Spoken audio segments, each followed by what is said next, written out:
actually pretty cheap if you like. You can spend, probably like $400 on like the way low side up to like, dude, the sky's the limit. You could probably spend like 10 or 15 grand on the high side, but it all just depends on how quality you get with each of the things. Like a friend of mine who has a podcast, like I was asking him a lot of questions before I did it. He basically said, go all in on the audio, like don't skimp at all on the audio. And then you can kind of go a little bit less with the cameras, because most people listen and most people will watch even like not perfectly, like the crispest 4K video. Right. But if the audio is shitty, then they won't listen at all. Yeah. Yeah. So the Shure microphone is like the gold standard in the industry. It's like what Rogan uses. Oh, is it? Yeah. It's like, I think it's called the SMB7 or something. Yeah. Yeah. Sounds nice, right? It sounds great. Yeah. I feel like we're it's almost like a little talk show. Yeah, exactly. It's like professional. On the radio. We could go live right now. Thing. I'm ready. Yeah. Let's do it. Start coming at you live, KMT 87.4. Coming up next. Exactly. This thing's pretty cool too. You could go kind of crazy with, I think they have like, if we wanted to do like an entry music. Today we have Ron. That's dope. I know, right? Yeah. And then I think here's some other fun stuff. Here, if we're like, hey, let's see. There's one I think that's like it's basically like a beep for like cussing. Let's see. Oh, here we go. Hey, you, Ron. You, your. Oh, me. See, that was the wrong thing. Yeah, no, this thing, for some reason, like some stuff kicks up and then it'll switch your voice. So I was moving a lot of weight back in Mexico. Yeah. Yeah, so that's fun. Nice. Good deal. So anyways, I did get you something. Oh, wow. What a guy. It's something I've had. Okay, interesting. I don't know if you... Something you've had? A dildo? No. I'm just kidding. Yeah, I don't know if you go camping or anything like that. Wow. Yep, it's that whole box is just for that bottle opener. Yeah. Oh, nice. Wow. Very cool.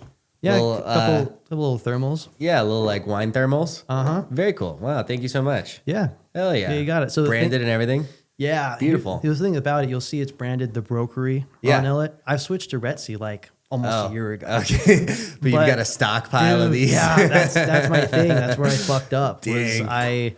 I went all in. I'm like, these are some really, really nice thermals. I need like 100. I'll just get a bunch. I need like 100 of these. It's a good deal. So I threw down on these thermals and then switch companies. Yeah, switched. And now I have like 20 some of these just chilling. But, thank you very much. Anyway, still a great gift. Yeah. I thought I'll just cross out the brokery. Just like the tape. There you go. Just tape over it. Thank you very much. Yeah, of course. So why'd you switch brokerages? Well, I think the biggest thing was I just wanted some more autonomy. I mean, like the brokery's great. Have nothing but good things to say about those guys. Oleg, Tucker, Sam Levy, all those guys. Okay. Oleg, what's that guy's first name? Oleg, O-L-E-G. That is his first name? Oh, okay. Oleg, what's his last name? Bortman. Bortman. I think he was calling me. I had a property for sale at Scottsdale and Shea at one point, and he was like considering purchasing it, but I think for the personal office or maybe like a Scottsdale location. Yeah. You guys they have a location off like 40th Street, right? They do. Yeah, 40th and Campbell. I drive past that building. It's a good looking building. It's tight. I think they built it in like 2017. Super modern, super nice. Good location. But they're trying to expand and buy more little satellite offices all around. So you probably did hear from them at some point. Right. Really cool concept. Nice, yeah. And so you just wanted more autonomy for... Yeah. Honestly, the big thing was they do these like sales meetings, probably like once a week, twice a month, which I mean, for a lot of people, it's like, okay, fucking whatever. But I just got to the point where it was like, okay, how do I want to spend my 9 a.m. on a Tuesday? And now for me, it's like, okay, I want to train 9 a.m. on a Tuesday. Yeah. So I just didn't want there to be any sort of friction because... If I'm at the brokery at that point, I was one of the agents who was more tenured and I was starting to produce. So me not showing up to those meetings didn't, and when they say it's like a mandatory meeting, just didn't really go well. Yeah, I guess I gotcha. it's just wasn't a good fit. So Yeah, I also don't like people telling me where to be. yeah, right. It's like, well, I mean, at the end of the day, I'm paying myself. Yeah, exactly. So I'm gonna just sort of make those decisions. But yeah.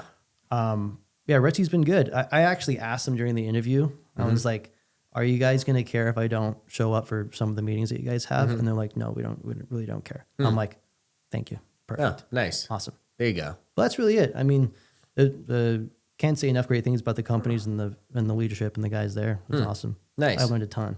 Well, that's good. Yeah. And then so what would those meetings even be about? They're just like sales tactics or just like state of the market stuff or Yeah, it's like a lot of that stuff, which is, I mean, I think pretty valuable, but you also had a lot of vendors coming in trying to sell you. So you'd have like their preferred title agency. interesting. They would be part of these meetings? Yeah, who funny enough, I still use them, but you'd have them, you'd have like lenders who'd come in. You'd have other vendors like new construction and client gift bags and stuff like that. So you'd That's have these other interesting. vendors coming in to these meetings who are basically trying to Just sell their you, services, Yeah, yeah. basically sell their services, their product, and get you to use them. So Interesting. Yeah. You would think that'd be kind of separate. You'd think like company meetings would be about like the vision of the company or what direction, maybe goals for the agents or something like that. Not for sure. Well, I mean, they definitely did that, but there were just many times where I was sitting there at the end where I'm like, why what a am fucking waste of an hour. Yeah, I'm like, fuck, like I have to shit. Like I have some other things I want to go do right now. Yeah. Huh. That's interesting. Well, there's probably benefits and pullbacks to it because, like, my company is a very small boutique company, and we probably have a company meeting.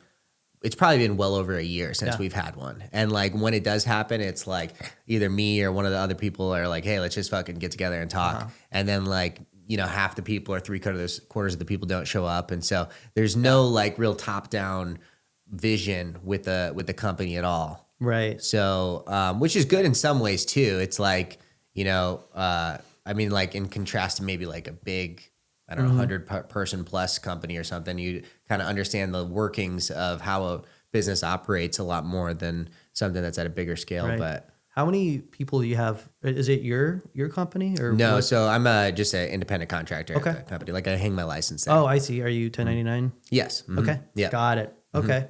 Yeah. Because it's funny to like meet commercial guys. Yeah. It's like we're in the same sort of industry, but Yeah. the space is very different. Yeah, it is for sure. And like how you market and how you interact with other agents and and even your own clients, it all is just sort of is way different. It is totally different. It's interesting. Yeah. Even just the nature of the purchase itself is much different.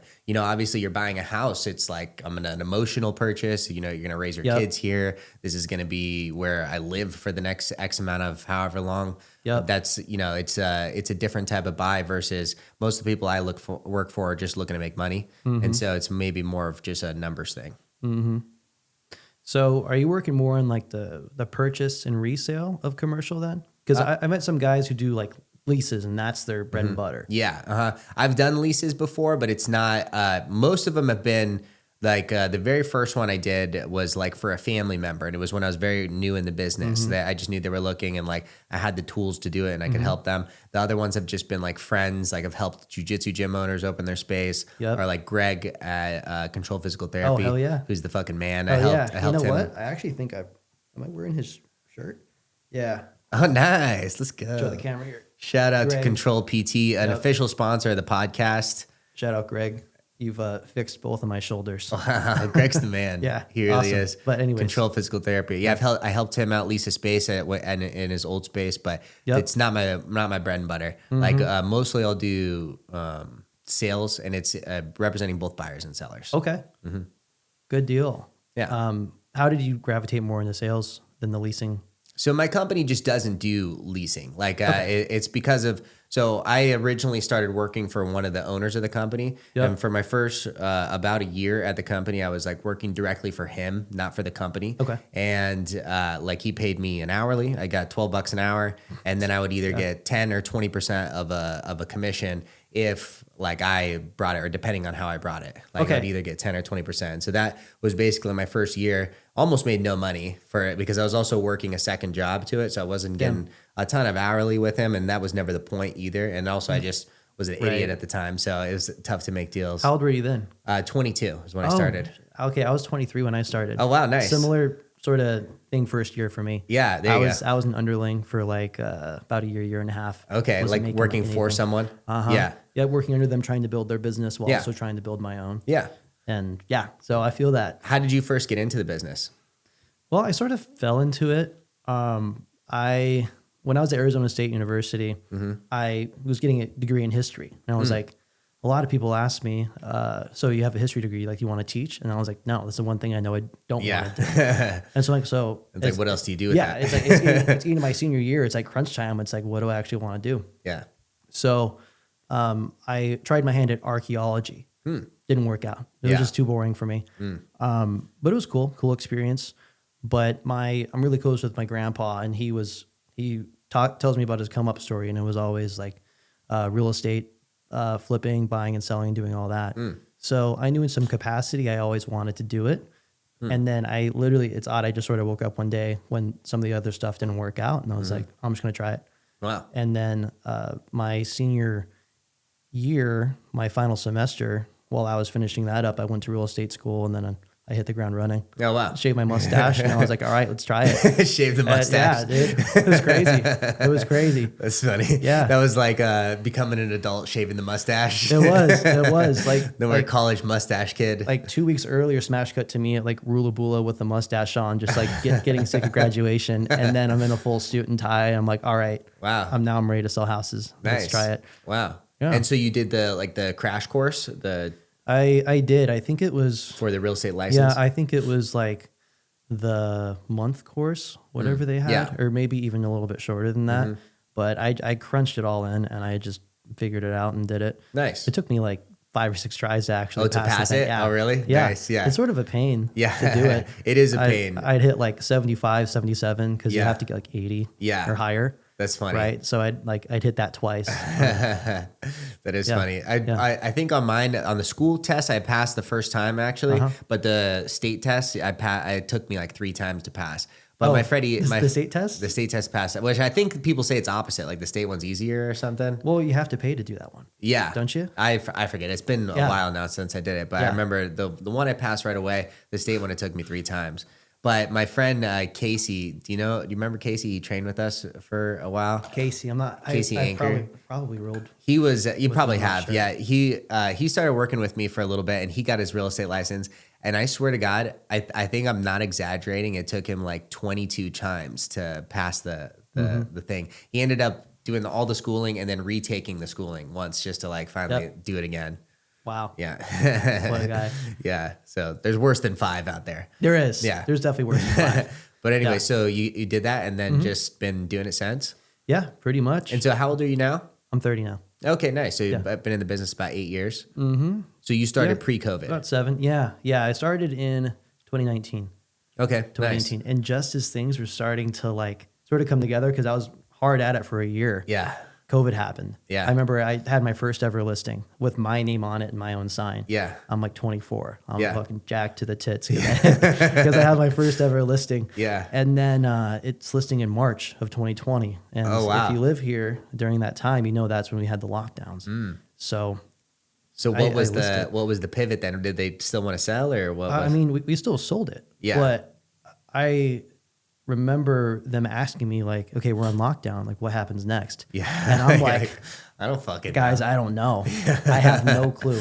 Yeah. But then under just some great direction and leadership from the brokery at the time, it was actually Oleg Bortman who like we come in for our team meeting. And I'm like, I'm literally feeling depressed. I'm like, I don't know how I'm supposed to market if I can't be face to face with people. Yeah. And he goes, we're about to have the craziest real estate run in United States history. I'm like, what the fuck are you talking about? Yeah. And he goes, no one's going to want to put their home on the market. Interest rates are going to plummet to the lowest we've ever seen. There's going to be no inventory, and interest rates, it's going to be affordable for everybody. What's going to happen is we're going to have the most demand we've ever seen because of that. And I was like, okay, well, we'll see. And then about 3 weeks later, is after the lockdown is when people started to sort of poke their heads out. Is what I've learned. Like when something bad happens, people are like, consumers are like turtles. Yeah. They'll chill for like 10 days Yeah. before they come out. Yeah. It doesn't matter what it is. But then it got crazy. We sold it and there was no issues. Wow. I know. He hit the nail on the head with that. He did. Yeah, that was a perfectly accurate prediction. He did. Wow. You know, I think one of the things that struck me is how bold he was about it too. Yeah. Because you could tell the temperature in that room was like ice cold. Yeah. Everyone's worried. Everyone's worried. Yeah. Everyone's depressed and concerned, and it needed that leadership, and he was absolutely right. Wow, good for him. I know, Interesting. right? We like kind of dispersed as a company. Everyone just started working from home for a couple like the months. I think was the total time, but no one knew exactly. Like from everyone I was talking to at the time, no one was necessarily dropping deals. A lot of people weren't opening escrow on new things, but there was basically like a 2 to 3 month pause where people were extending. It was kind of slow. And then basically late 2020 to like, as soon as they started raising interest rates, it was just fucking gangbusters for 2 years in a row. Yeah. So the commercial space was still pretty hot then for you. Yeah, for sure. Absolutely. Wild. Yeah. Hottest market I've ever experienced in my life was that 2-year run, or basically from like middle of 2020 to I think end of 2022 or beginning of, I think it was end of 2022 when they started raising interest rates. And then I had fucking a lot of I had like at the time, I mean, I was having my best year ever, and I had like a lot in escrow still, and I had like $15 million worth of deal drop escrow in like a month. And so I was like, okay, fuck. You see all these like numbers on the deal sheet of like, wow, like this much money I'm going to make. And then all of a sudden everything dropped. And then I would say like since then, it's not like it's been at a dead stop by any means. It's been sort of like puttering along since then for me, at least. Like there's always buyers looking to transact, and there's definitely sellers out there, but often there's like this delta between what buyers are willing to pay and what a seller is willing to accept. Always. And a seller had a chance to accept this crazy high number if they would have just sold in like 22. And then if they didn't sell then, they obviously don't need to. So why are they going to take a discount comparatively to that? So now like there's this small delta between like what buyers are willing to pay and then what sellers are willing to accept. And then like often there's a sort of a stalemate between that. You know what? I've run into that with a few separate listings this past year where the sellers, I mean, they know, partially because I've just told them like, hey, if this was a couple years ago, you may achieve this price, but I don't think this year we'll be able to actually get this. So we wait it out. We see what's happening, and they're savvy enough. They just know, okay, well, let's just try again next year. Yeah. So these few listings that I have, they're like pocket listings. Yeah. I have off-market listings. Yeah. It's not nearly as sick because the truth is they're just waiting until a prime opportunity next year, and we're just going to fire it back up again. Yeah. Interesting. So basically they tried, they gave it a go, couldn't sell it, and then couldn't get it. Yeah. That's basically what I tell people too when they start aggressively with pricing. I'm like, you either have to eventually come down to the market or wait for the market to get to you. And that waiting game, depending on how aggressive you are, could be years. It could be who knows exactly how long. So yeah, absolutely. I think it just depends too. At least from the orbit where I'm working, you're working with people with like who need their equity or that's the thing. They need that much money to buy the house that they want to move into, or else it doesn't make sense. Or they need X amount of dollars to get out from the purchase that they made too, because otherwise they're looking at a short sale. I had one of those this past year. Really? Where they needed. Well, we wound up not going the short sale route because they pivoted and rented it out, which is what I would recommend most people do anyway if they can afford to do it. Yeah. Just to hold on to the property. But we eventually just had to do that because we couldn't sell it below this. So they just took a loss on what they paid for it? Well, so no, because they didn't sell it. But the short sale is basically like they're selling below not only below what they bought it for, but below what the loan. Yeah, what's going to pay off their loan. Yeah, exactly. And so they have to get permission from the bank. Yeah, it's fucked up because so the bank has to agree to taking less money. Is that what it is? Yeah, you have to convince the bank to take less money. Which sometimes they'll do that. They will, but you have to prove like financial hardship.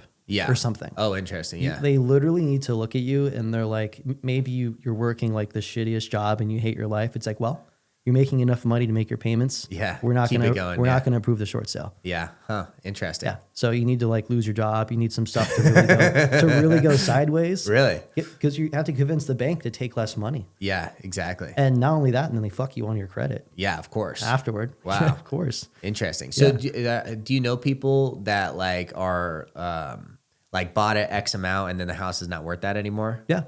Yeah. well, Are there I a mean, lot of those out there? I'd say so. I mean, probably in like 2022. Yeah. If I you mean, bought right at that peak. Yeah, especially if you went with like most people go like 3 to 5% down. Yeah. Oh, yeah.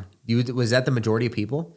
Yeah, I mean, just because of my age, Mm-hmm. a lot of people I work with are first time home buyers. And Yeah. those are You're gonna working be with a lot of like, entry level people. Yep, 3 to 5% down is what you're looking at. Yeah. So a lot of those homes, I mean, it just depends on the area. So if you made like an aggressive offer right at the end that was like at or above ask and got it approved or something and only put 5% down, it's totally reasonable that it could have declined by 5%. Totally. Yeah. Totally. Wow. Well, because you have to factor in, even if the home didn't appreciate, let's say it stayed right at the same level Yeah. and they go to sell it. Okay, Yeah. well, now you have to deal with commissions. You have to Closing deal with costs. Yeah, closing costs. Yeah. Potentially taxes if It's gonna it's be at least if it's too 5% soon. unless Yeah. you're like fucking your agent. Exactly. Exactly. And I'm not getting fucked. Someone else getting fucked, dude. Fuck. Push the beep button. Yeah, I know, right? Yeah, exactly. Huh. Wow, that's interesting. I read something a few years ago that the average down payment was like 10% of what or average what people put in. So it's maybe like just averaged out between the people who are putting 20 plus down and then most I'd people say. who are entry level are 3 to 5. I'd say. I mean, when you look at, I think Narja actually just put this out. The median age of a first time home buyer now is like 39 or 40. I saw it's 40. Yeah, the median 40, age is 40 years old. something like that. Yeah. It's fucking crazy. That is crazy. That's fucked up. I know. That's it really does suck. high. That's yeah, really it's really high. But even just looking at those numbers, I mean, those people are probably just doing 3 to 5%. Yeah. First time home buyers. Most first time home common. buyers probably are. Yeah. And if it's not, it's usually a gift. It's not because they've managed to make like a really high level job and they just have all this money. I've actually found the opposite to be true. Some people who are first time home buyers and they have an amazing job, they're spending it. Oh, spending their money. They're spending all their money. Getting a lot of money in, a lot of money out. A lot of money out. Yeah. Even less money out. Yeah. And so they don't have the money to do it. Maybe they're relying on closing cost assistance or something like that. I've Yeah. seen. Yeah. Pretty crazy stuff. That is interesting. Yeah. But I found that the people who are working, like a solid job, maybe they're making like a little over median income, and they have like a solid partner who's making a little over median income and they're just smart about their money. Those people are more likely to close than I'd say someone who's doing well, but spending a lot doing too. well, but spending all their money because they're all over the place. Interesting. They can't. They're doing well, but they can't keep track of their money. There's some people that are like that. No matter how much money they make, like if they make $1 million, they're spending 1.2 that year. Yeah. You know? Oh my God. It's crazy. It's crazy to watch. Yeah. And I think it gets crazier when you factor in like what a bank is going to approve you to purchase. Yeah. Because I can go and I can get approved for something that I'm not comfortable with the monthly payment right now. Yeah, for sure. You can. And that's what happens to most people. Yeah. So That's crazy. I know. I think most people need to understand that like a house is not really, if it's your primary residence, it shouldn't be viewed as like an investment. It should be Right. viewed as like, I'm going to, instead of pay rent, put it towards something that I can own. So like this money's going to be spent one way or the other. It might as well be in something that I can own. I don't have to fucking report to someone, but like, Absolutely. Yeah, a true investment is something that you can sell at a drop of a hat. And unless you're willing to move at any time, it's really not that. right. It's not easy to pull money out. Yeah. Another thing too, and this is an interesting thing that I found, the U.S. Census posted, I think in 2022, 2023, whatever, the wealth distribution by asset class. So the highest asset class by far and away for most Americans is the equity in their own home that they bought. Yeah. And then after that, it's like stocks and all that other stuff. Yeah. But the thing about owning a home is if you fall on hard times and you're having to spend a lot of your money, but you're still making your payments, you're still building equity. Sure, yeah. In that. no matter what, it's forced savings. Yeah. So for some people that, let's say they're pre-foreclosure, they made some poor financial decisions after buying their house. They've still been making their payments, and they're going to cash that out, but they're house poor. So they'll cash out like $150,000 on this house that they bought a few years ago, and they're trying to avoid foreclosure, but they don't have any money. Yeah. Like they need that money. Yeah, they need it. And it's not like you're going to go buy a new house with that unless you're way downgrading. Yeah. And the house that I actually live in now, with my amazing partner Emily, she bought that about a year and a half ago. Nice. But I don't know if you can look at like loan history on like the MLS or Monsoon, whatever you use. Yeah, I've got MLS. Yeah. Yeah. So I'm looking at the loan history on this house because I'm curious. And it's had the same owner for like 30 years. Yeah. So I was looking at the loan history, and these people had bought it like 30 some years ago. Okay. So it's been in this family's for a while. They bought it for like $81,000. We bought it for a little over $400,000. Okay. But on the loan history, these people kept cash out refinancing. Oh, wow. To the point where they eventually couldn't afford the payment on it. Wow. And then there was like a death in the family, something happened, and now had to sell it. Yeah, they had to sell it. Wow. It was in their family for 30 years. Huh. And they still sort of live in the neighborhood. That's We crazy. know because they've come by when we've been trick-or-treating, like having candy Just to out say, front. hey, wow. Yeah. Some chick just come by 2 years I now. used to live here. Literally that. And she's not even like cool about it. Yeah, she's pissed You about know, it. it's, yeah. You're in my home. There's some vitriol in there. It's like someone ruined this for me. Yeah. And so it makes you feel a little bad, but it is crazy to see some of that stuff. Like these people had it made in the shade if they had just not refinanced and kept pulling cash out. Yeah, just pay off your fucking loan. Yeah, easy. So what do you think about this like proposed 50-year mortgage versus like a 30-year mortgage? That's fucking crazy. You think it's crazy? It's absolutely nuts. Yeah. Just if you look at the interest payments alone on a 30-year mortgage, you aren't getting that great of a deal on it. Yeah. Because the bank's going to get most of their interest payments in the first 15 years or so. Yeah, like exactly. If you're looking at the amortization, like at least on my condo, I bought it for like $270 or something like there. Yeah. But I'm making like $400 in principal, in equity every month, whereas I'm paying an extra $1,400, $1,500 in the mortgage and interest. And this was probably at a fairly low interest rate then too, right? Exactly. I mean, I was getting mine at a nice, like, I think like a 5.1 or something. Okay. Or you know what? Or maybe even lower than that. But it was solid. It was super solid. Wow.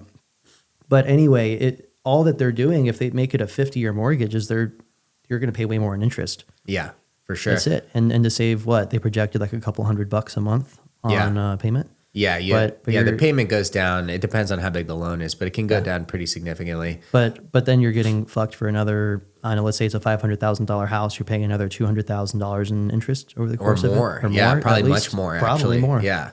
Well, that's the thing, though, too, is my thought about it is like on a 30-year mortgage, if you're paying your minimum payment, like you said, you're really not breaking into your principal until like year 15 or something. Right. Everyone who gets a 30-year mortgage or more, 30 years even though, you should be paying more than whatever your payment is, or else you're not going to be paying down your principal at all. I was looking at my amortization schedule, and my mortgage is like $3,800 a month.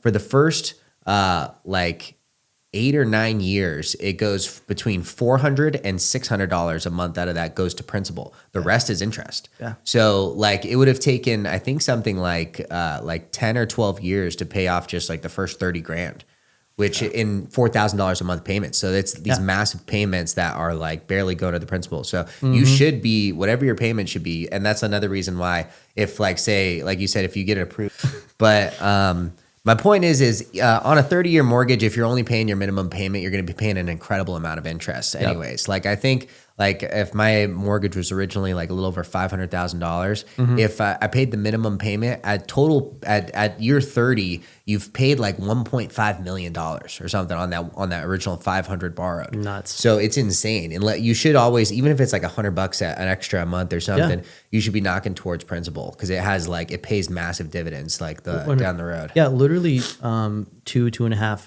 times what you put, the additional payments that you put in is what you're going to get back. Yeah. So, I mean, I don't want to like knock stocks or anything. I think it's great. You should have it in your portfolio, compounding interest, all that. But one of the most significant things that I think you could do is to help pay that interest down early. Yeah. Because you're going to get diminishing returns on paying that down, like you said, once you hit year 15. Yeah. But the way I view it is, okay, if I pay $100 into my interest right now, I know that it's going to save me $250 on interest over the course of the loan. Yeah. I'm getting a 250% return on this right now. Yeah, exactly. But I can get 10% in the stock market. Yeah. if I leave that over a year. Yeah. So I view that a little bit differently. I think that it's a great thing to attack right away. Yeah, I think you should be, like you said, because if you can get approved for something that's like you're really stretching for the monthly payment, you shouldn't do that. You should, whatever your max payment you're comfortable with, you should get a house that's like $1,000 less than that. Yeah. So you can, $1,000 a month less than that. So you can always be putting an extra $1,000 like towards principal. Yeah. Yeah. Especially like in the first couple of years of the loan, it's massive. Yeah. I've told some clients, like if you're banking on refinancing in the next couple of years to afford this, to make it more comfortable for you. Yeah. You better be knocking down extra principal. Yeah. You shouldn't even be doing it. Yeah. That, or let's just not even do this. Yeah. Like, let's just wait. That's the thing. People overextend on their house because they want to like look sick or something. Yeah. It's one of the worst things you can do. Yeah. Then you're stuck under it. Yeah. And I mean, I have plenty of experience battling multiple offers when it's like super competitive out there. Yeah. So I'd much rather do that again because I feel confident I can make that happen for them than they buy it thinking they're going to refinance. That's why I think it's sort of, there's a lot of just, I don't know what the word is, just sort of, I think bad business practices and trying to get people to purchase real estate. Get in a home in the first place. Yeah. Just to get them in. Yeah. Like buy the house, date the rate. Yeah. I think is a kitschy, just disgusting sort of way to market to people. Because I mean, there is a level of truth in it, but you're also saying, hey, you should be okay getting in over your head because rates are going to drop and you'll be fine. What if rates don't drop? Yeah, exactly. And you're not fine. Yeah, exactly. And you had some agent with a clever marketing phrase convinced you otherwise. Convinced you to just get in a house. That's terrible. Yeah. Do you know who Sean Zimmerman is? Sean Zimmerman. He's like I think a CEO or a part owner of Compass. Okay. You know Compass? Yeah. Mm-hmm. Yeah. So I went to I try to go to as many like meetup groups as I can just because you meet people and then it's always like educational as well. Yeah. And this title gal invited me to this one called like What's Happening Right Now or What to Do Right Now, something like that. They use an acronym for it. Oh. But it ended up being mostly like about residential stuff. But the first guy that spoke was him, and he's excellent orator, like really good speaker. It was honestly I really like listening to him. But he said that real estate agents are among the least trusted profession in the United States. I believe it. Yeah, isn't that incredible? Yeah. And then he also said that like 52% of people polled in the survey would use an AI service instead of an agent, and the technology doesn't even exist yet. So they're willing to trust something that they don't even know what it is yet. Right. Yeah. Well, I mean, I believe it. Starting with the trustworthiness of real estate professionals. Yeah. Oh my God. I've encountered some crazy characters doing this, and some that are really scrupulous. And one even recently that, I considered filing like an ethics complaint against. Really? Wow. What did he do? It was that bad. Well, it was a she. Oh, it was a she? Really? What did she do? She knew it was a she. She told me on the phone.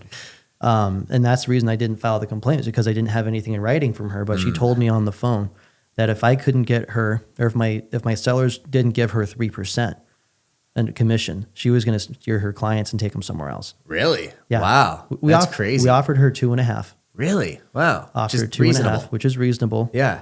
And she came back. She said, if I'm not getting a full 3, my clients are we're still looking at other houses. Wow. She goes, my clients believe in my 3% fee. Really? Have them fucking pay it then. Exactly. Right. Yeah. Exactly. So there's just some craziness like that, and that's wild. I really don't blame consumers for feeling that way, because a big part of it is just the barrier to entry to become a real estate agent. Super low.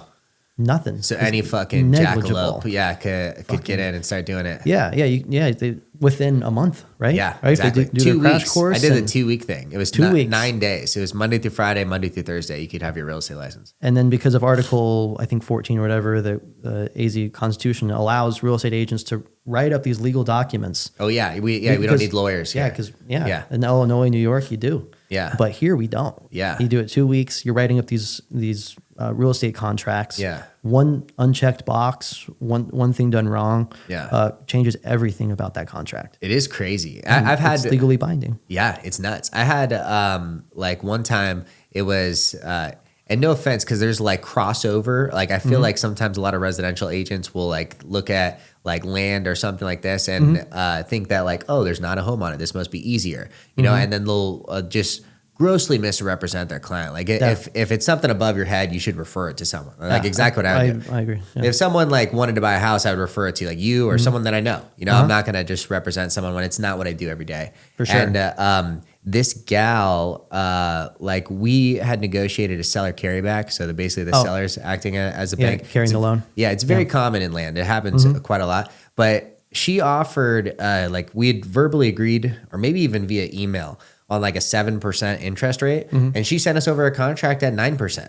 And we're like buyer sign and everything. I'm like, okay, I guess it's 9% now. Like, like what a fucking idiot. Like that's a huge difference. And like, why would I mean, just what a terrible thing to do. Right. And now you have to present it.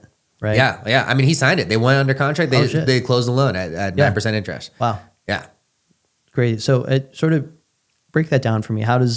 So she came back with a higher interest rate than what was actually agreed to verbally? Or yeah. what? So I forget if it was via email or just through the phone. We had like negotiated terms. We had agreed on 7%, this and that. And then she sent over a contract at 9% and like signed by the buyer. The seller's like, I guess it's 9% now. And so we signed it and closed escrow that way. Oh, I see. So she fucked her client. Yeah, exactly. Yeah. Like we were willing to accept 7%.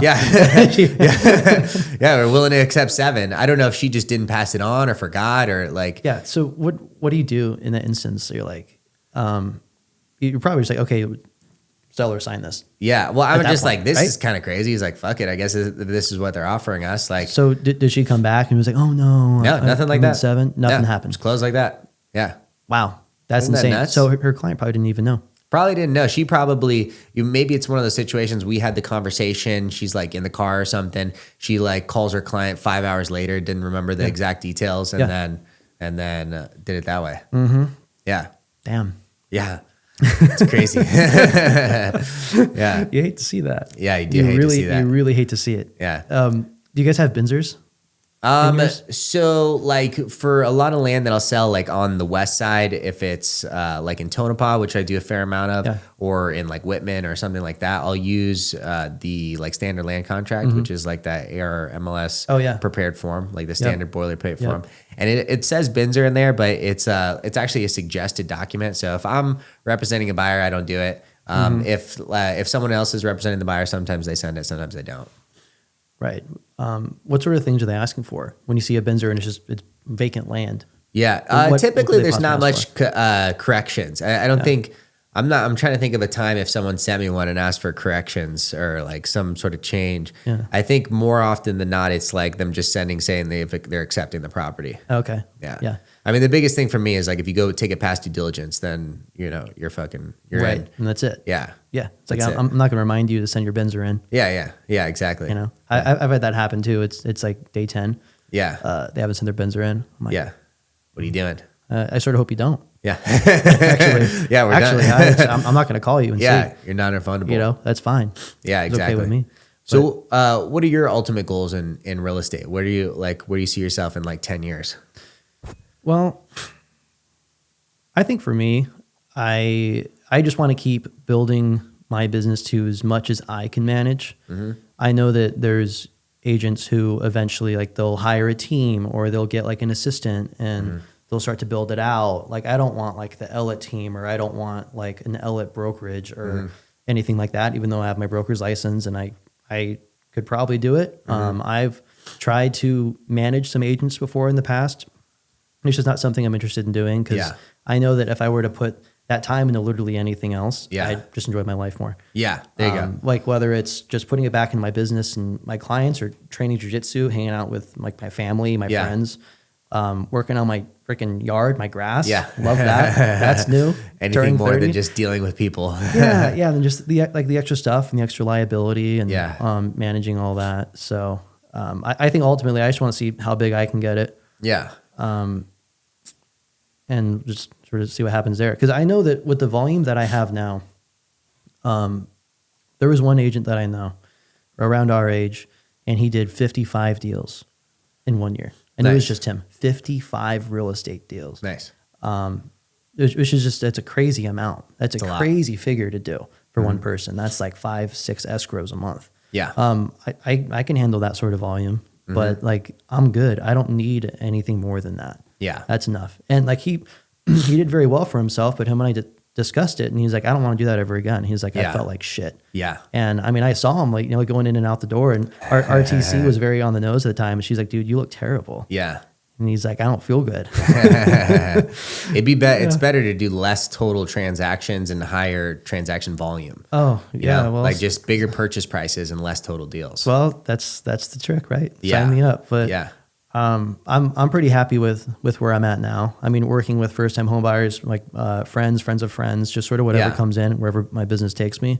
I'm pretty happy with where that's at, and Nice. I'm confident that it's gonna sort of Continue to grow grow and continue to organically. grow. And like I'm only 30. Yeah. You know, I started when I was 23 years old. Yeah. That's the thing. A lot of there's people time. start at like fucking 47 years old, 43 years old or 53 or, Right. And like how old are you?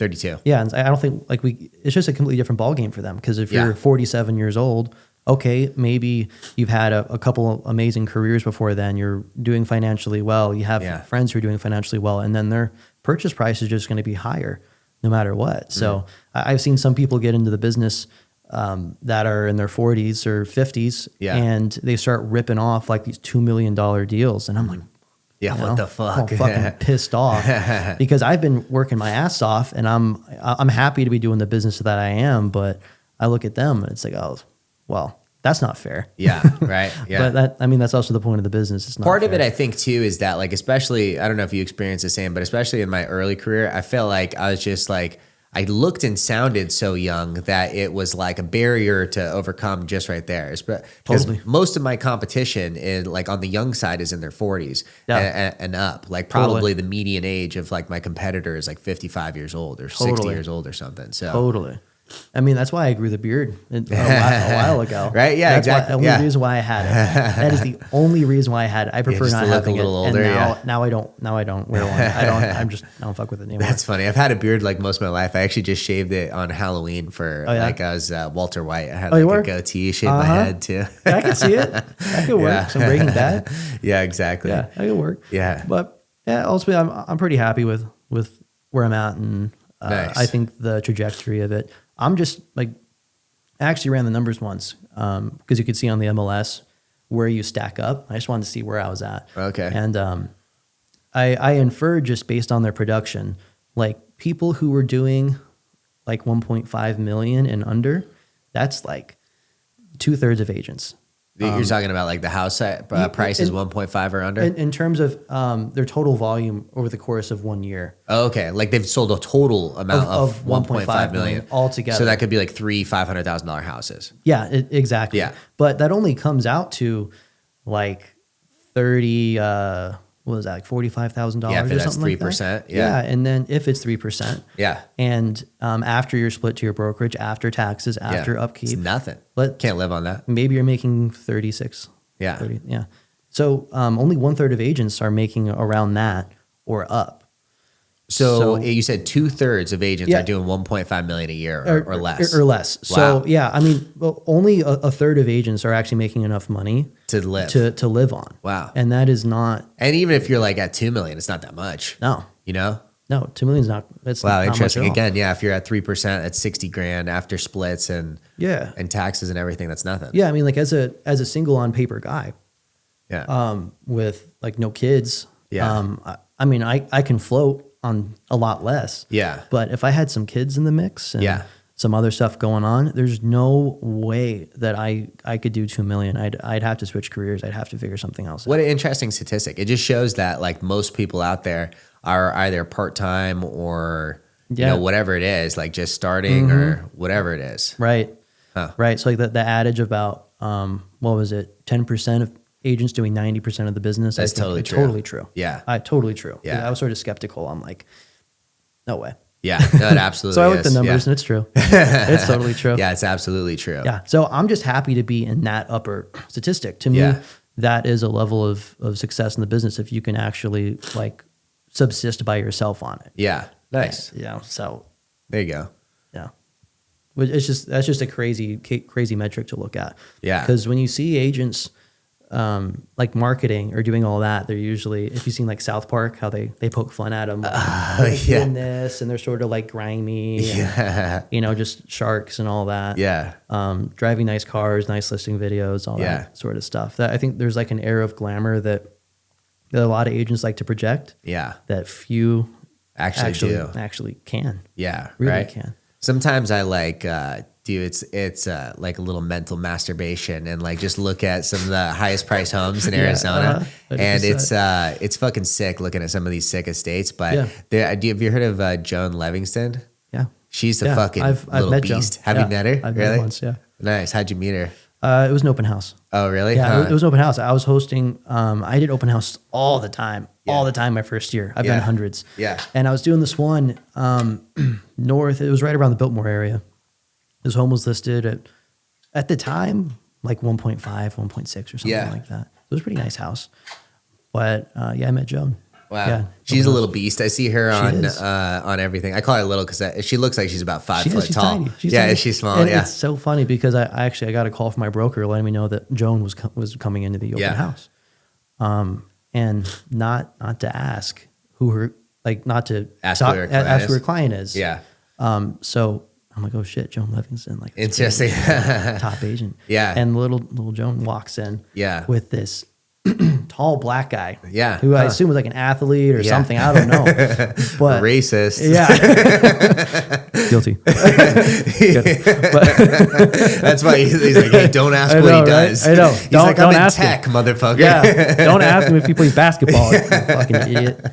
No, but so I don't ask. And I mean, those are just some of the clientele that she represents, like people who are like super private. Top of the top. You know, who's that guy? He's like a billionaire real estate developer out of California. I think he was a part owner in some baseball team over there, but he bought that house on the corner of Invergordon and McDonald. Yeah. I don't know if you know, but it's 10 acres right there. It used to be owned by this guy named Rex Mon, who was like one of the founders of Herbalife. I think that it's like that multi-level marketing type thing. But he was like maybe a billionaire, at least worth a couple $100 million too, because he owned some sick stuff in Buckeye as well. But he owned that property, and she sold it to this guy. Fuck, I forget his name. If I looked it up, I see it. He's a billionaire out of California for like $12 million, and it's on 10 acres. Because sometimes I'll just look around, see what's over there. This one's also right next to my office. Right. The main house is 20,000 square feet, and it's got a 5,000 square foot guest house. And then she sold it to him. It was like off market for like a year or two, and then she ended up selling it to Jordan Peterson. Oh, no way. Yeah, isn't that crazy? Yeah. He paid $30 million for that house, which is just insane. I didn't know he had cheddar like that. No, me either. I didn't know JP had cheddar like that. I guess you're getting a lot of funds from the alt-right guys or something or whatever. Something like that, or the thought is. I think he's like a thought leader. Yeah, but he's gotten a little too political for me. Yeah, I don't like when anyone gets too political. I really like his first book, The 12 Rules for Life. I think it's actually a really, really good book. Oh yeah? Yeah, if you read it, like just the first chapter alone will fucking knock your socks off. Like I think it's an extremely compelling book. Like it's not like a self-help book. It's 12 epic arguments told in the most incredible way. And like rule number 1 is stand up straight with your shoulders back, and it's all about lobsters. And I don't know. It's been a while. Keep going. Yeah, keep going. It's really good, actually. Yeah. I'll probably fuck it up if I get any further than that, but it's really good. Okay. I think he makes most of his money off of this online school thing, like where he's apparently offering like college equivalent education for $4.99 a year. And I looked it up. He's got like 40,000 members. So 40,000 at $500 a year is like 20 million a year. Well, that's great. Yeah, you guys had some. I didn't know the guy had cheddar like that, but it's a sick house. I drive by it all the time. You know, it is crazy to watch. I just see the numbers when it comes to luxury home selling. Like the luxury market is going bonkers still. Yeah, it's still going. Those are selling so fast, some of them. Yeah, you know, that's what I've seen actually. I listen to this, I read this thing called Market Briefs. If you're interested in just the general market, I'd highly recommend it. It's a really good just brief synopsis of global and national market. And they talked about how we're having like a K-shaped recovery where like the lower end is actually getting worse and the upper end is getting better. It's this weird like, bifurcation of like two sections of the market. I mean, I believe it because, I mean, we talk about high interest rates and affordability and stuff. But we're talking about affordability. Yeah, It doesn't apply to the people who are ultra rich. Yeah, the people who are purchasing these. Like, I got the cash. Homes. Fuck it. And when it comes to actually pricing these fuckers out, I mean, a lot of these luxury people aren't really going to give a shit. It's like, okay, you're trying to figure out stuff such as for pricing, like a sauna, a tennis court. Yeah, exactly. Luxury swimming pool with like $100,000 worth of like water features and just all this crazy shit. The taxes on that property that I mentioned alone are like $250 a year. Oh, I believe it. Just the taxes, property taxes. Yeah. And we have a very low property tax state. So, I mean, that's crazy. Yeah, it's different. It's absurd. It's a different type of completely. It's a different echelon. Completely. Have you been in some of those houses? I have not. No. It's weird. I feel like Nick, whatever, in The Great Gatsby, when he's like visiting his cousin Gatsby's mansion for the first time, and that's what it's like all that stuff. A colleague of mine has a pretty sick house in Paradise Valley, and the first time I went to his house, I was like, "What? This is how the fucking rich live." Holy shit! That's absurd. Yeah, it's incredible. Yeah, there's that. I'll just look around just to like kind of hype myself up on like, sure, like a house I want one day. But I used to look at homes in La Jolla Shores when I first started out in real estate. Yeah, I was on Redfin looking at homes in La Jolla Shores, and I tried to find like the one with the sickest ocean view and everything. Right. I wasn't thinking like entry level La Jolla Shores, which is still not something I can afford. Yeah, right. At the moment. Yeah, exactly. Hell yeah. But I was looking at the nicest ones and just trying to gas myself up. Like, and I listened to Beverly Hills. Yeah. A song by Beverly Hills. That's where I want to be. I listen to that. Oh, like every day on my way in. Every day. Nice. Every day. Nice. I also listen to it from time to time. It gets me hyped up. It is good to hype yourself up. You got to stay in a positive mindset. Absolutely. I think so much of life and success is mindset. I agree. You know, totally. And like sort of at the beginning, you almost have to like convince yourself that life is better than it is. You got to like, use your imagination in a way that like you just see life as a prelude to like what's possible. Absolutely. Because there's always the possibility of just focusing on everything negative in your life. And it just gets you in a shitty headspace. And especially if you're trying to win business or if you're a commission-based salesman where like every conversation means something. You can't be a fucking Debbie Downer. You just can't be. You got to be like someone who's like a fucking optimist. Absolutely. Yeah. I also just think from like a pragmatic point of view, it's like if things are going shitty in your life, like what choice do you have? Yeah, for sure. Other than to be optimistic and try to handle it as best you can. All you have is what's within your control. Yeah. Absolutely. Yeah. And like your mindset, like your reaction to things, these are the things within your control. So you have to focus on those like big time. Absolutely. I've been thinking about this concept recently of pronoia. It's like pronoia, like the opposite of paranoia. So paranoia is this idea that everyone's out to get you, that there's like some forces out there conspiring against you. Yeah. Pronoia is the opposite of that. It's this belief that the universe is conspiring in your favor. And it's kind of an interesting thought experiment to think that like, dude, everyone's fucking looking out for me. Yeah. Like they want me to win. Yeah, man, I fuck. Exactly. Man, these people fucking love me. Exactly. I went to Kava today and I like got this bowl and I usually get 2 different meats with it. Today I got steak and the braised lamb, and I haven't tried that before. I get to the front, and the cashier is like, 2 best meats in the house. This one's on us today. Wow. I'm like, no way, seriously? They just gave you that? Yeah, they just gave it to me. Yeah, it's like $20 with the extra meat and stuff. And I was like, fuck yeah. And then you hit all the green lights on the way home. And maybe not that, but I was just too hyped to even like think about it. Yeah, 100%. But like, like little things like that, I'll like take as evidence that this is the case. Like fucking, like, the God, the universe is working for me. There's definitely a level of momentum that you can get. For sure. I think. Yeah. If you're being disciplined and making all the right decisions. Yeah.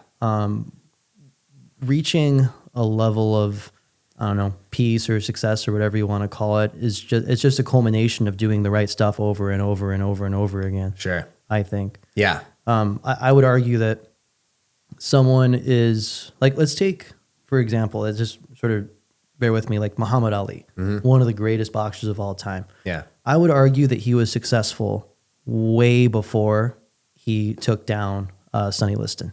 Way before. I think he was successful when he was when he decided that he was going to train all the time. He was successful when he was telling people that he was the greatest before anyone even knew. Yeah. But he's a success now. Yeah. But I would argue that he successful, I think, is just a mindset, and it's all the actions that you do. Yeah. And just doing it repeatedly. Absolutely. So yeah. I'd say he was successful before anyone even knew who he was. Absolutely. That global recognition, or even like recognition in general, happens when the behind the scenes work has been completed over and over for a long period of time. Absolutely. Yeah. Absolutely. Or the person who works their ass off to get their bills paid and feed their kids. I'd argue they're successful. Yeah. You know, because they're doing all the right stuff. Yeah. And eventually they're going to get some relief, you know? Yeah. So. For sure. Yeah. Success is like, it depends on who you are, or like, it depends on like what your definition of it is, right? It could be different for different people. Absolutely. Yeah. If like just feeding and taking care of your family and, making them breakfast every day and connecting with them is success. That's success. Other people, it's like, I got to make $1 billion this year or else I'm not successful. Yeah. I mean, so that person makes $1 billion, but they didn't make breakfast with their family, and they don't. Maybe their kids hate them. Yeah, maybe their kids hate them. They don't talk to them. They They had a terrible divorce and all this stuff. They made $1 billion, but are they successful? Yeah. I would argue no. Yeah. Well, that's the thing. Like, there's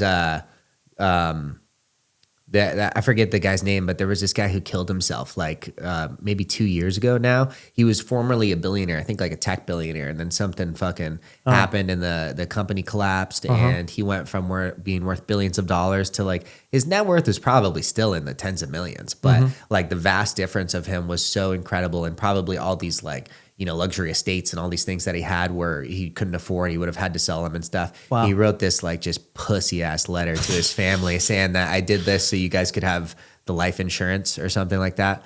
And, but yeah, like think about that. Like his reduced net worth is more money than most people will make ever their entire lifetimes. Right. But comparatively for him, he was a complete failure.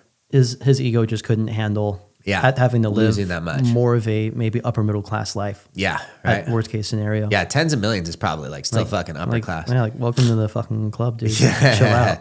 Isn't that crazy? Yeah, absolutely nuts. Yeah, absolutely nuts.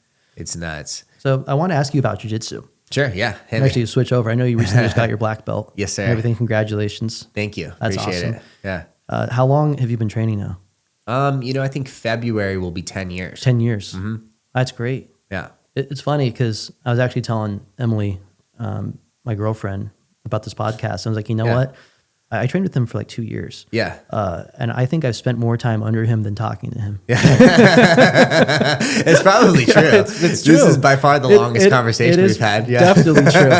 And you and I have probably rolled together, I don't know, 20 times or something like that. So I'm glad we're doing this. I just thought that was funny. That is funny. Like, man.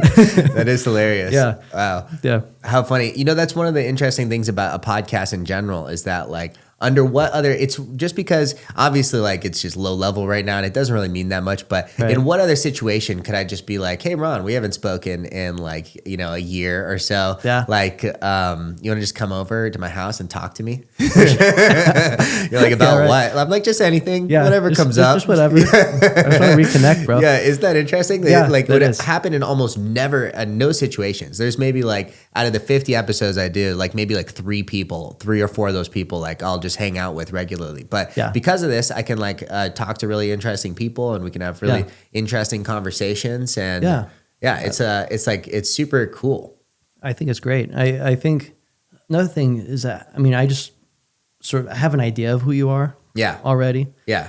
So like doing the podcast thing, I'm like, hell yeah. And I've seen that you've had like Moss and Freddie on here. Yeah. And like some of the other guys. And Chef was on here. Yeah. Jay Chef was on recently. Yeah. Jay Chef, baller. Absolute baller. Hell yeah.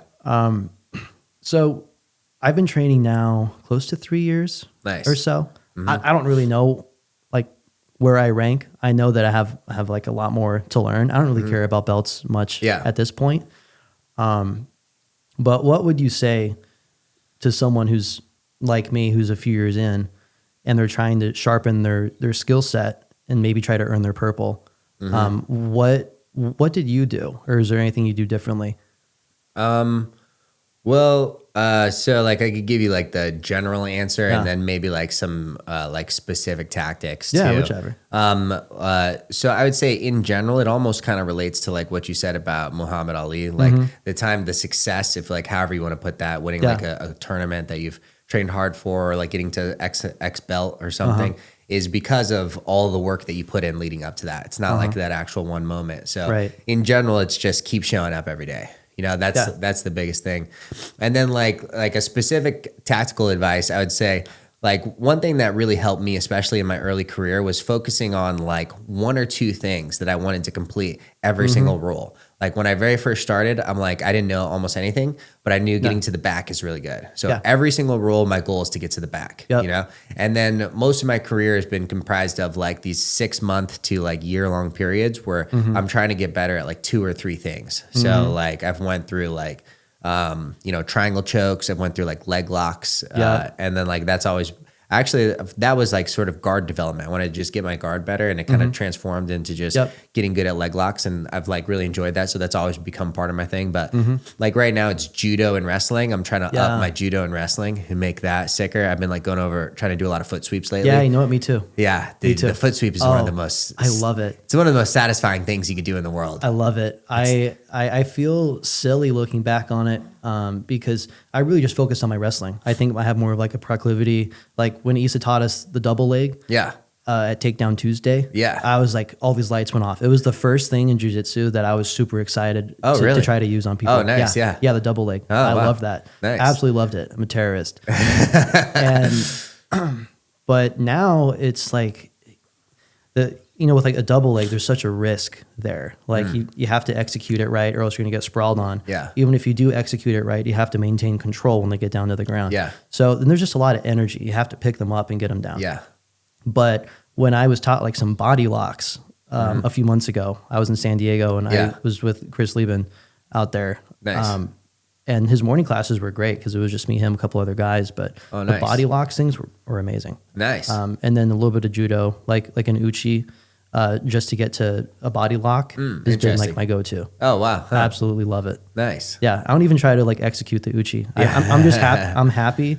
I'm happy just to get them to like put their arms out to the mat or just get them off balance. And I go for the body lock and I'm like, I got you now. I know that I can maintain control to the ground. Yeah. Nice. That's a body lock. Keep working that. I would say keep working your double legs too. Yeah. Like if you can get really good at wrestling, like it's such an advantage in jiu-jitsu. Yeah. You see it especially on the strictly wrestlers that come, that only do wrestling like all 4 years of high school or however long they do it and then make the transition to jiu-jitsu are miles ahead of like your average person. Even like, it could be miles ahead of like even purple belts and people who have been doing it for a long time in certain aspects because they're so much better on the feet. And a lot of jiu-jitsu guys just don't train the on the feet as much. Yeah. And the one of the primary differences too is like if you take an actual wrestling class, like wrestling class is takedown, get up, takedown, get up, takedown, get up, takedown, get up. And then the technique part of it is the same thing. So you're getting, ideally 100+ reps throughout this class. Yep. And in jiu-jitsu, if you didn't do it for the technique portion, you could get, even if you just try to wrestle it, you could get 1 per roll. You're getting 1 rep. So maybe you only get 3 reps all class or something versus like the wrestler is getting 100 per class. So, yeah, it is important to keep doing it. But judo is really sick and the foot sweeps are sick because they're like low risk, high reward. It's like one of the closest things to fucking like magic. Oh, you get a reaction every time. Yeah. Every time. Yeah. Every time. You try to, sometimes I'll dip my leg in there just to see what they do. And usually they'll bring their hips back or they'll bring their foot back. I'm like, okay, well now I'm going to snap you down. Exactly. Good. Here we go. That's cool. Yeah. Yeah. Well, it was nice having you at the open mat over there too. Yeah. You got to start like dropping in more. Yeah. I've been loving that. Where are you training at now? So I'm training at Purebred. It's off of Hayden and Thomas. Oh, okay. It's been great. They, I've been there since I think April Nice. or so. I was at AZ Combat for a little bit. Hayden and Thomas. Is that Mo is the teacher? No, you have Milan, and then Okay. you have Gerson. There's another one Okay. there. And I've trained a lot with George Burton. He's a brown belt, but he's had like 40 some fights total, like Muay Thai, and then he's done some MMA type stuff. Oh, nice. So and he wrestled. So a lot of his stuff is pretty applicable just to self defense or MMA Nice. type stuff. But he also knows a little bit of judo. Like he's just a really really solid like all around Nice. guy I think to learn from. Very good. Yeah, I'm not sure if I've ever been there because I actually used to live off Hayden and Indian School, so I was right over there for a long time. But Yeah. Have you done any stand up like striking before? So after high school, like after football ended in high school, I started doing boxing, and I Yeah. boxed for about 2 years. Yeah. And then I injured myself a couple years ago, and then I was doing Muay Thai during that time when I couldn't do jiu-jitsu. Dude, So Muay Thai is so fun. it is very fun. I've loved it. Yeah, I've it is loved very fun. I feel like, and let me know if you feel the same way. As someone who's done jiu-jitsu for a little bit, Muay Thai seems like an easier learning curve. It is for sure. Like, you most won't- striking arts, actually, comparatively to grappling. Grappling is by far the hardest thing to get extremely proficient at. Mm-hmm. Yeah. Absolutely, because you only have like eight weapons with Muay Thai, right? Yeah. And then you have the clinch, which I feel like I haven't been bodied by someone in the clinch before, Yeah. but I at least know, okay, I'm grappling a little bit, I'm getting inside position. Yeah. I'm trying to off balance them, I'm foot Yeah. sweeping, I'm doing that stuff. Yeah. But I love it. They have a ring there. I've done a little bit of sparring. I try to Nice. spar a couple times a week. Oh wow, nice. That's an interesting point with I know they call it like the art of 8 limbs. Yeah. Muay Thai. If it's because that there's like so many less total things you could do. There's like Yeah. almost infinite moves in jiu-jitsu. Yeah. There's like not infinite moves in striking. Right. You know, there's like even like if you take the most like, you know, crazy stuff like the type of karates or taekwondo that have all these spinning stuff in it, I think there's still like comparatively like a much less total amount. I'm Right. not sure if it's exact. I don't know what the exact reason is, but I just know you can become extremely proficient in striking in like 2 to 3 years. Yeah, Right. Well, like absolutely. dedicated practice, 5-6 days a week, you can get very, very good. Yep. In 2 to 3 years. Yep, doing that with like plenty of technical sparring. Yeah, exactly. In there, you don't even have to hard spar. I don't think. I mean, In jiu-jitsu, you can hard spar every day doing 6 days a week for 3 years straight, and you're still a relatively novice. yeah, Yeah. I'd say. Yeah. Testament to that. Yeah. Amen. So yeah, it is interesting that there's like such a different learning curve in Yeah. grappling compared to the striking arts. Yeah, like if someone were to ask me if I'm like competent at jiu-jitsu, I wouldn't even say yes. Yeah. I wouldn't even say yes. I've been doing it for a few years now. Comparatively to untrained person, you're very competent, but comparatively to experts, Yeah, if not so much. there's like an untrained person around my size, Yeah. I'd wax them. Yeah. in jiu-jitsu, like I'm Yeah. 100%. But take someone who's, maybe they're super athletic and they have 20, 30 pounds on me. Yeah. and it's just a different ball game. I'd just have to play a completely different game. and similar skill, or you're talking about unskilled as well. Unskilled. Yeah. Unskilled. Yeah. I'd probably wind up getting something, but like It's still a battle. yeah, like going with new guys who are like younger, like Yeah. us, and are just excited to get after it. Yeah. I almost try to stay away from them Yeah. at this point. Yeah, I feel you. Well, like as you get more advanced, like I personally, the like 20-year-old super hungry like wrestler that's gonna spaz the fuck out, Yeah. like are one of my favorite types of roles. No way. Yeah, because Really? like Okay. That's because interesting. it's like the most similar to like a real life confrontation. Totally. You know, with someone who's untrained, someone that like, or the wrestler has a little bit of something, but you know, maybe even more so. Like I love those type of roles, but I also just love like the 22-year-old bodybuilder who's fucking yoked. Even that could be much bigger than me, like size advantage. Yeah. Because those type of things, anytime it's just a novice, like Yeah. someone who's completely untrained, but maybe thinks they're a badass. Like Oh, this is like what it would be like to get in a real fight with someone who's like, fucking lifts 6 days a week. I'm yoked. I can bench 315. I'll kill you, bro. I'm fucking repping out. Yeah, I'll just see red, bro. Those are the I'm gonna most punch fun. your lights out, bro. Yeah, those are some of the most fun to roll with for me because it's like, it's like it sort of simulates like a real life altercation. It does. Yeah. It does. How many competitions would you say you've done?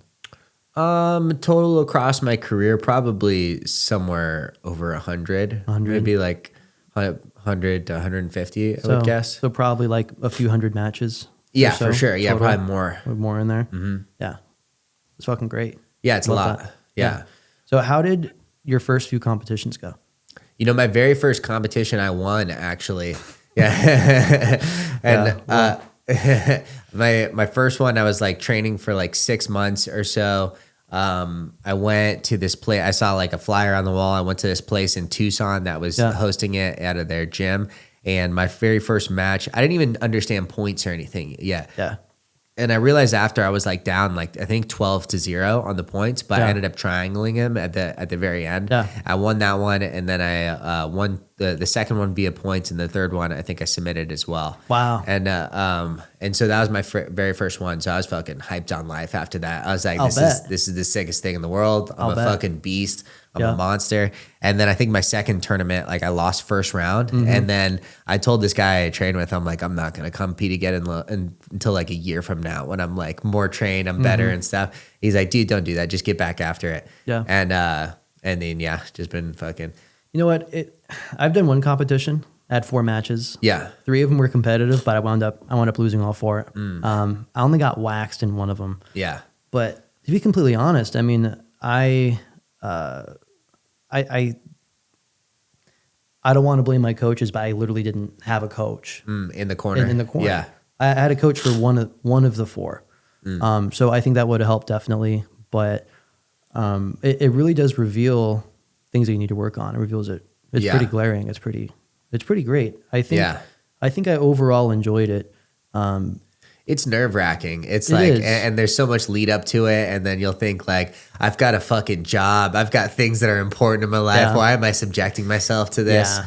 But I think in general, it's good. I haven't kept the same competition schedule that I would like to throughout this year, just for different reasons and stuff. But I would like to get back into it where I'm competing more frequently. Yeah. I just think there's a lot of valid excuses to not compete. Yeah. I think a lot of them are just sort of BS though. Yeah. Because one of my concerns was, okay, I don't want to have like a catastrophic injury doing this. I don't want to I want to be able to walk. Yeah.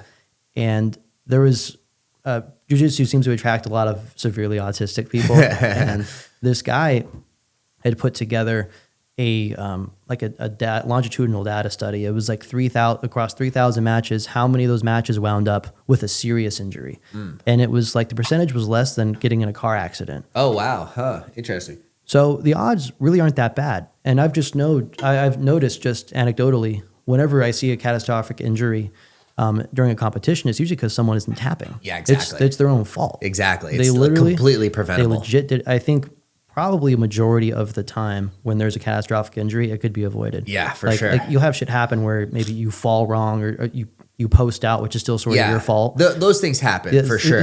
Those are the more freak accidents. Yeah. Right. I think you're right. I think the majority of the ones that are bad are because the guy just wouldn't tap. One of the worst ones I've seen was like, I think a year or two ago now at a Naga, on the novice division in the Naga. So the guy was like, and he was probably like 18 years old, 18-year-old white belt at Naga, which for those people that don't know, Naga is like not the most prestigious tournament. If you win, it's not the coolest thing in the world. I'm pretty sure mine was a Naga. Yeah. Anyway. Okay. Like don't get me wrong. It's cool, but it's not like winning like an ADCC Open or IBJJF or something. It's not extremely prestigious. It's all cool. Like the more competitions you do, the better. It's practice. Like, it's practice and it's great getting out there and it's fucking sick. I have like 3 Naga belts. So like I like doing them. I think they're sick. And I love the belts too. I made a funny video with a bunch of belts on me. I've probably seen that. Yeah.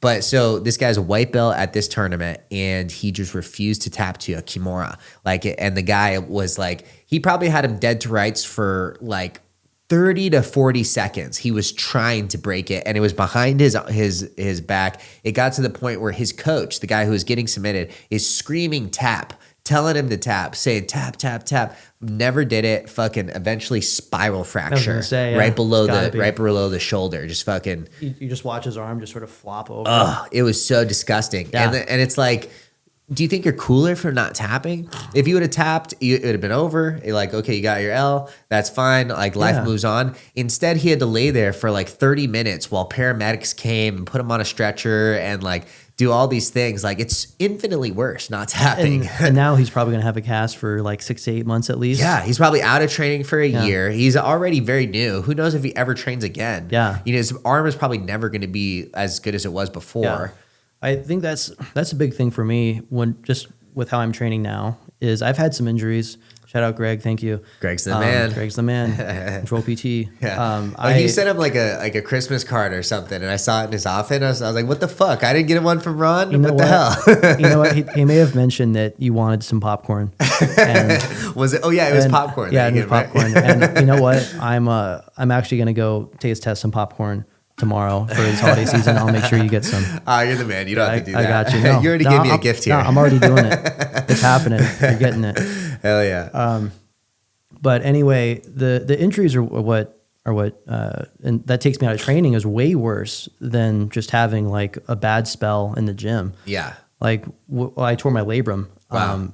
And I was out for it was like a few months. Was it during jiu-jitsu you tore it? It was during jiu-jitsu. It was wrestling, and it was a pretty hard snap down where I only had one arm. So I posted out like this, and I heard it. Gosh. I heard it like right away, just popped, and then about 10 minutes later, I couldn't put my arm up. So I knew it was bad, but it took me out for like a few months. Yeah.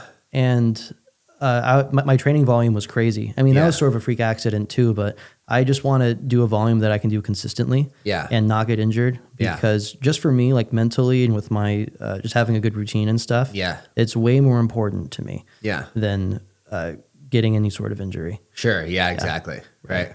Right. Yeah. Yeah, that's the thing. Like my buddy says, like if you train long enough, you will get injured. Yeah. Like it just, it happens. Oh, yeah. But like, I think the juice is worth the squeeze still. Yeah. 100%. It's so fun. And it's not even comparable to like lifting weights in the gym. I don't think like I can get like, I can have fun for about a month if I'm like injured or something and like still feel good about it. But after that, I get just so fatigued going there. I'll show up to the gym just yacked out on pre-workout and not feel like doing anything. Yeah. And jiu-jitsu is like self-motivating. I'm always just excited to come. It is. And there's the community's great. I think it just depends on the culture of the gym that you're going to. Yeah. I've been at 3 different gyms total now so far. Okay. And the culture is super important. The community is super important. Yeah. Your training partners. And just, I think with like what you need out of it. Yeah. Like you need to realize what you want to get out of jiu-jitsu when you're training. Yeah. Because just showing up and just saying, oh, okay, I want to get better, I don't think that really cuts it. I think you need to have like a pretty driving force and like you need to know what you want out of it. What do you want to out keep of going. it? I think I just want to know that I'm competent at it. I don't need to be proficient. I'm 30 years old now. I know that for me to reach, like I have no aspirations to win any big tournaments or anything like that. It's not something I feel like I need. But I do want to know that I'm competent at doing it. Yeah. You know, I want to just be all around solid. Nice. I want to be able to teach it to like if I ever have kids or something like that, I'd love to be able to teach them and sort of instill that. Yeah. And sort of pass that down. Yeah. I think that's how I could contribute to what jiu-jitsu and Muay Thai is just maybe be able just to teach people. Be able to show people. That's really exactly. cool. But do that. I just need a level of competence with it. Yeah. And I need to probably hit some more competitions in jiu-jitsu, not Muay Thai. I'm not stepping in the ring for that. I know, Fuck right? no. Especially I need at this age. dude. Yeah. The I money need this. maker, I'm 30. baby. Yeah. I'm 30. Like you've seen those elbows. Yeah. Oh, yeah, exactly. People get torn up. Destroyed. Yeah, just for sure. Like a 5-inch gash there. Gosh. God, don't eat that. John Wayne Parr, have you seen his face? No. He's got like, he's a Muay Thai guy, like been his whole life. He's probably like maybe around 50 now, but he's got like, they made like an AI version of all the cuts he's ever had, like just putting stitches on everything that he has. Oh, it was like, he's probably had thousands of stitches in his face. Wow. Thousands. Wow. Yeah. So the guy's like My scarred God. up. Yeah. My God. Yeah. You know, that's the thing with some of these guys who have had a lot of fights. Yeah. You can sort of look at them. It sort of reminds me of like the stray cat that comes around my neighborhood sometimes. Right. It has like one eye missing. And Yeah. it's like fucked up. Yeah. But like you can tell it's seen some shit, but Battle scars. It's so ready to fight you. Yeah. It'll still tear you up. Yeah, exactly. I look at some of these fighters who've been in there. It's like, wow, like this guy has been through it. Yeah. But you know, they're still great. They're still, you know, just dangerous human beings. Yeah, absolutely. Yeah. Yeah. Teaching is a really cool part of it. I do, I like teach twice a week now, and it's pretty cool. Cool. But Which classes are you doing? I do the Wednesday 6 a.m. and the Saturday 9:30. Okay. And there's an open mat after Saturday too, Okay. which is about to be open to the public. So really? yeah, you can start coming at 11 on Saturdays too if you want to hit an open mat. Like every Saturday? Every Saturday. Yeah. That's tight. Yeah. Hell yeah. Yeah. I'll swing Start by more. rolling by. Yeah. Yeah. Because times where I swing by is when I'm like happen to be on Instagram and I see Isa posting. Yeah. It's like around the holidays. Usually like the Open big mat. events. Yeah. Open mat We'll do to an open everyone. mat then. But now, we're going to make the Saturdays open to everyone. Yeah. Yeah. That's tight. Yeah, Love to it get is. some more looks in. It is cool. It's like one of a cool way that Taylor, my fiance, and I have bonded too, because she was a blue belt when we met. We actually met at a jiu-jitsu tournament. Oh, no way. Yeah, she was competing, and I was there to coach Freddie. And No shit. Yeah, and that's how we met. We met there. But No way. Yeah. You're like, oh man, she's choking the shit out of the girl. She's beautiful. I didn't see her. I actually didn't see her compete because I actually had a podcast that night. It was the first podcast I ever did. It was on my friend's podcast. It was that night, and so I had to leave before her match. But I was gonna coach her if hers came up on time. But Yeah, you were. yeah, yeah, because she was there without a coach actually. So we were talking about it and stuff. And Yeah, I think that's sort of brutal. Just because I've done it, like being there without a coach, I don't think you're doing yourself any favors, and coaches aren't doing you any favors. it can absolutely help, but I would say at the end of the day, it's you shouldn't put too much weight on anything external. For sure. Yeah, if you lost and your coach wasn't there, it's almost displacing blame a little bit. Because if you would have won and your coach would have there and your coach wasn't and your coach was there, Right. you wouldn't say, "Oh, that was all my coach." Like he really got me through this. But Sure. yeah, it can definitely help. But at the end of the day, it all depends on the thing. Like if I don't know the exact circumstances of the tournament that you went to, but sometimes usually like if we set a date of like this tournament's happening, sometimes there's like 25 people, or even if there's like 5 people or something, that means 5 matches that could potentially go on at the same time, and there's only one person to go coach them all. So Right. like some people are just going to be without coaches. That's how it goes. Oh, okay.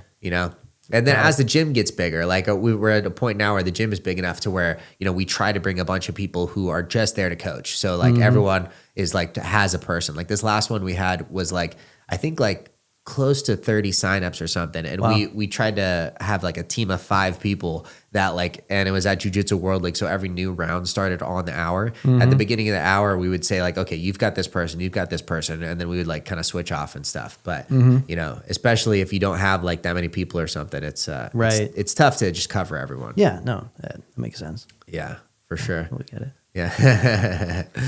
Yeah. Do you have any plans to compete anytime soon? Yeah, I'd like to. We'll see what comes up in like February, Nice. March would be great. Yeah. Because I've been training between 3 and 5 times a week, probably. Nice. But that also includes Muay Thai, so it's more nice. like between like 6 and 10 sessions is what Oh, wow. is what I'm doing. Very good. Yeah, so I mean my cardio's there, and Yeah. if I've learned anything from the tournaments, it's like that is such a major part It's huge. of it. Yeah. is just your cardio. Yeah, it is. It is for sure. It's partially too just dealing with the adrenaline dump, and I think that there's no good way to do that unless there's some sort of regularity to the competition. Like the times that I've competed best are the times that I've been competing fairly regularly, because like it's like you almost get momentum with like coming to it, and you get to like your nerves don't go through the roof as much. You just like kind of it's another day showing up. And so For sure. that helps. But like if you're competing like once a year or something, you just naturally, it's hard to avoid it, put so much pressure on this like one moment. Right. And so the more you can like take the pressure off a little bit, which usually, I mean, the only way I've found is just dispersing it, or like, making it not that big a deal because I've got this one. If I lose it, win or lose, it's like, fuck, I'm going to get it next time. And then maybe next time's only 3 or 4 weeks from now. Yeah. Yeah, I think having that inner dialogue, like, why am I putting so much pressure on myself? Yeah. Like, what does this actually matter? Yeah. You Means know? nothing. It really doesn't matter. Yeah. Like my dog doesn't care. Doesn't care at all. My close friends, my family, they're not going to think less of me. Yeah. No, not at all. Because I lose. You might compete at noon and then go good dinner at 5 o'clock. And most people in that restaurant don't know what jiu-jitsu is. No. No. Yeah. It's like that Theo Von thing. It's like jiu-jitsu. I thought that was a dog. Man, you got a Brazilian jiu-jitsu? How old is he? Shih Tzu? Yeah. Yeah. Yeah. So it's not that big a deal, but it's just like, it does help with like your own progression.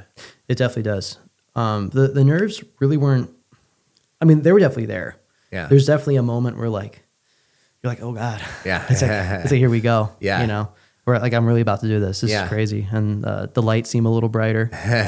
All that stuff.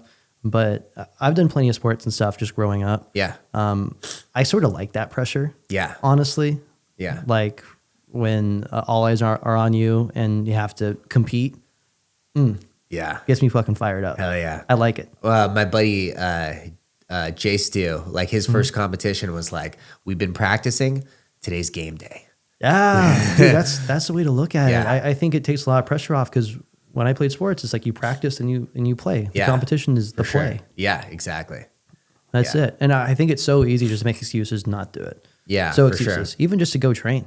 Yeah. I remember when I was training at One Love, I lived like 2 minutes away, and we were having like a little monsoon. It was raining a little bit. I have my gi and I look outside and like it's raining. I don't think I can go train. I swear to God. Yeah. And I'm like, what are you fucking talking? The excuses stack up. I think it's like something in life. You've got this like inner bitch dialogue that's Yeah. always just trying to like pull you back from doing stuff. You know, like even Yeah. like this whole year especially, I've been trying to like really increase my outbound, like my new business, like outbound, like just cold calling motherfuckers. And it's like I'll get the phone number, I'll like figure out the person, I'll like figure out a approximate value, Yeah. I'll like be ready and stuff, and then like I'll like, okay, now it's time to call. And in my head, it's like, okay, I gotta go pee though. I gotta just get this out of the way. I'm like, oh, my coffee's low. Let me get this, refill my coffee first. You know, like there's like these little weird things that's like it's inner resistance, even though you don't like realize it is. It's like if there was something important, I would fucking hold my pee. You know, for some reason, I'm like I'm ready to do it, and then there's like this inner resistance telling me to like stop, do this, do that, do something else, and instead of just fucking hitting it, Just handling it. Yeah. Yeah, that's a big thing. I think it's just discipline, and Yeah. I mean you only became a black belt because you're disciplined. Yeah. And discipline, it's not a singular act. Yeah. Discipline is just like every day. Whenever you have that urge to do something else, you're like, nah, I'm gonna go train. For sure. Yeah. You know, it's actually been easier for me with jiu-jitsu. Like I'm not sure if it's necessarily discipline when it's like something that like I truly love. Like I just enjoy showing up. You ever So been it's, burnt out of jiu-jitsu? I honestly can't say I have. Like No? I've always just like been super excited. There's been like days where it's like, fuck, dude, it'd be nicer to just to sit at home today. But like I'll go in those times. But I'd say it's not extremely common. Like I really just truly enjoy it. I love showing up. I feel worse not going. Like if I don't go and I just sit at home and it's like 6 o'clock, I'm like, rolls would be starting right now. I'm fucking pissed. Yeah, it's like, it's like a little defeat. Yeah, exactly. And yeah. then it compounds. Yeah, and it literally just like I feel worse at the end of the day. And if there's anything that's like preventing me from training, if I get like a skin infection or something that I can't go for a little bit, especially if it's for an extended period, there's been certain things that have happened in my life where I can't train for like a month or more. I realize what an impact it has on my mental health. That like it's such a like cathartic thing to do on a regular basis where I just like it feels so good, not even just for my physical health but for my mental health. And I don't know what it is. I think it's maybe just from getting into like it's almost meditative in a way where like for a brief period like you're focused solely on what's going on right now. You're not thinking about work or this or like anything going on. It's just engulfed in the moment. And I think that aspect of it is just really nice. And when I go extended periods without it, I realize what a fucking joy it is just to continue to go. It was great. It's almost like it's like puzzle solving. Yeah. You're getting a good workout. Yeah. You're being with people. Yeah. Good training partners and stuff. Yeah. Yeah, I mean it's been I can totally relate to that 100%. Yeah. Like mentally it's so much better for me to go train and have a routine than it is for me not to do it. For sure. Like being sedentary. I'm the most miserable piece of shit if I'm just sedentary for too long. Yeah. And I'm not like out doing stuff. I have to get the energy out. Yeah, exactly. If I start gaining a little weight, I'm looking at myself in the mirror. I'm like, you fat little bitch. I'm like, what the fuck are you doing? Get back after it. Yeah. I did that with I was trying on a pair of jeans once, and like, with my genetics, all my weight goes to my stomach. Oh, for the really? most part. Yeah. Yeah. So like I'm in the store trying on these new jeans. God damn and I it. have my shirt off, and I'm like, fuck, take those off. You nasty fuck. Yeah. And then the opposite of that is if like you are disciplined and everything. The harder part for me, the discipline part, is my diet. I think like to train every day is not hard for me. To eat in a reasonable volume is like more tough for me. Like it's so easy for me to just gorge and be sort of gluttonous with my food. Yeah. Well, I guess it just depends what sort of like what your goal is. Yeah. At the end of the day. Yeah. Like if you're trying to go compete and really step it up, you have to dial the diet and stuff in. For sure. I try to have like just something I can do consistently. Like when it's comp time, it's comp time. Yeah. But for me, I just need to make certain I'm getting enough like protein and Sure. stuff throughout the day. Yeah. The rest of it, I'm not too concerned about. Yeah. But that's also partly just so that I don't get hurt. Sure. Yeah. Like I need to be able to keep fueling myself so I can keep training. And if I'm doing back-to-back sessions 3, 4, 5 days a week, You've got to be eating good food. I absolutely need to. Yeah. That's one of the great things it's about jujitsu non-negotiable. too, and just training in general, is that like if you are doing like something fucked up, if you drink or something, you feel it the next day. Yeah. You know? You do. So You do. Yeah. It forces you to make good decisions after. Yeah, it totally does. It's either like if you make enough bad decisions in a row, you just cannot train. Yeah. Or you do, and you'll be so gassed, and it'll be so like mentally taxing just to get waxed for an hour straight that it's like horrible. Yeah. Yeah. Can confirm. Yeah. Yeah. I think we've all been there. Yeah, for you're, sure. You're like a little hungover, or you just Yeah, didn't eat of well course. or Yeah. whatever. And then you have to tough it out. Yeah, exactly. Yeah. So I do feel better when I'm like just in like a healthy routine. Mm-hmm. So what do you do when you're not training or handling commercial real estate? You know, that is the majority of my life right now is work in jiu-jitsu. You know, I've been, now that I have a house, just tending to the house is a lot of things to do. You know, on the weekend, it's like, it seems like there's always infinite things to be done. Yeah. You know, like yard work and stuff. Yeah, yard work, Yeah, cleaning. If there's like just landscaping in general, there's a lot of plants in the backyard and stuff too. So I could spend 6 hours, 8 hours easily just like chopping everything and like fucking stacking it up. And then Pruning, pulling weeds. yeah. all Oh that yeah, stuff, exactly. Yeah. Picking up dog poop. I got 2 little shitters that shit 3 times a day each. Yeah. They fucking pump out poop. I don't know like how to like where it even comes from. So it's is mine. crazy. I have a 70-pound greyhound. Oh wow. She's Yeah. So he takes monster. she shits. takes some big She, stuff. she takes some monster shits back there. Yeah, exactly. And it just makes you wonder, like, you know, where does this all come from? Yeah, exactly. And you just keep going. Yeah, it's like they literally eat shit like 3 times a day. It's like I only feed you twice a day. Like, how are you? How are you? real. Like how's this happening? But yeah, there's always stuff to do with that. That's the majority of my life, I would say. I've been trying to read a lot more. I think that's like something I'd really like to step up, even if it's just a couple minutes a night. Yeah. I like I listened to this like speed reading video from Tim Ferriss. I think it's like increased my words per minute by probably 50% or better. Okay. Yeah. And That's great. Because I'm a super slow reader. I've always been like the slowest test taker, not like towards the end. Like I'm the last person in class that's finishing the test. Yeah. And same with reading. I think it's because I read slow, but like reading, I'm just so slow. It takes me like an hour to get through 10 pages. But now I've been like pumping through pages lately. So yeah. So I've been trying to do that more. Well, is your comprehension there? Like, do you think you read slower just because you want to make certain you're fully absorbing everything? Yeah, although like even when I am reading slow, I feel like sometimes it's the case. Like I'll read like a page and it'll take forever to get through, and I'm like, I don't even know what it says on that page. Yeah, I've definitely done that too. Yeah, where like I'll read a page and then I'm like, what the fuck, and then I'll reread it. Yeah. 'Cause I don't even know. According to the speed reading video, like it's more so about like your eye's natural focal points, and like that the eye naturally jumps from point to point. And so if you're just sort of open, like hands on the side of the book reading at it, you're not extremely engaged in it. If it's like say like a self-help type thing and not like just a story that you're like engulfed in, that your eye will naturally jump up and down, and because of that you will have less retention. So like I forget what the word is, but like it's basically like if you like look at the top of the ceiling and then go from like left to right, you'll notice that your eyes don't do one smooth swoop. Yeah. It like kind of, it's sort of like a shutter. click, click, across. Yeah. So because of that, like that's just how the eye operates. If you can basically like have like you like like a fucking retarded fourth grader, use your finger, like as you're going back and forth, you just stay, and then also at multiple points, because you don't need it to go each word, basically like left third of the page, right third of the page. And if you just keep going back and forth like that, your eye stays on track with it better. Yeah.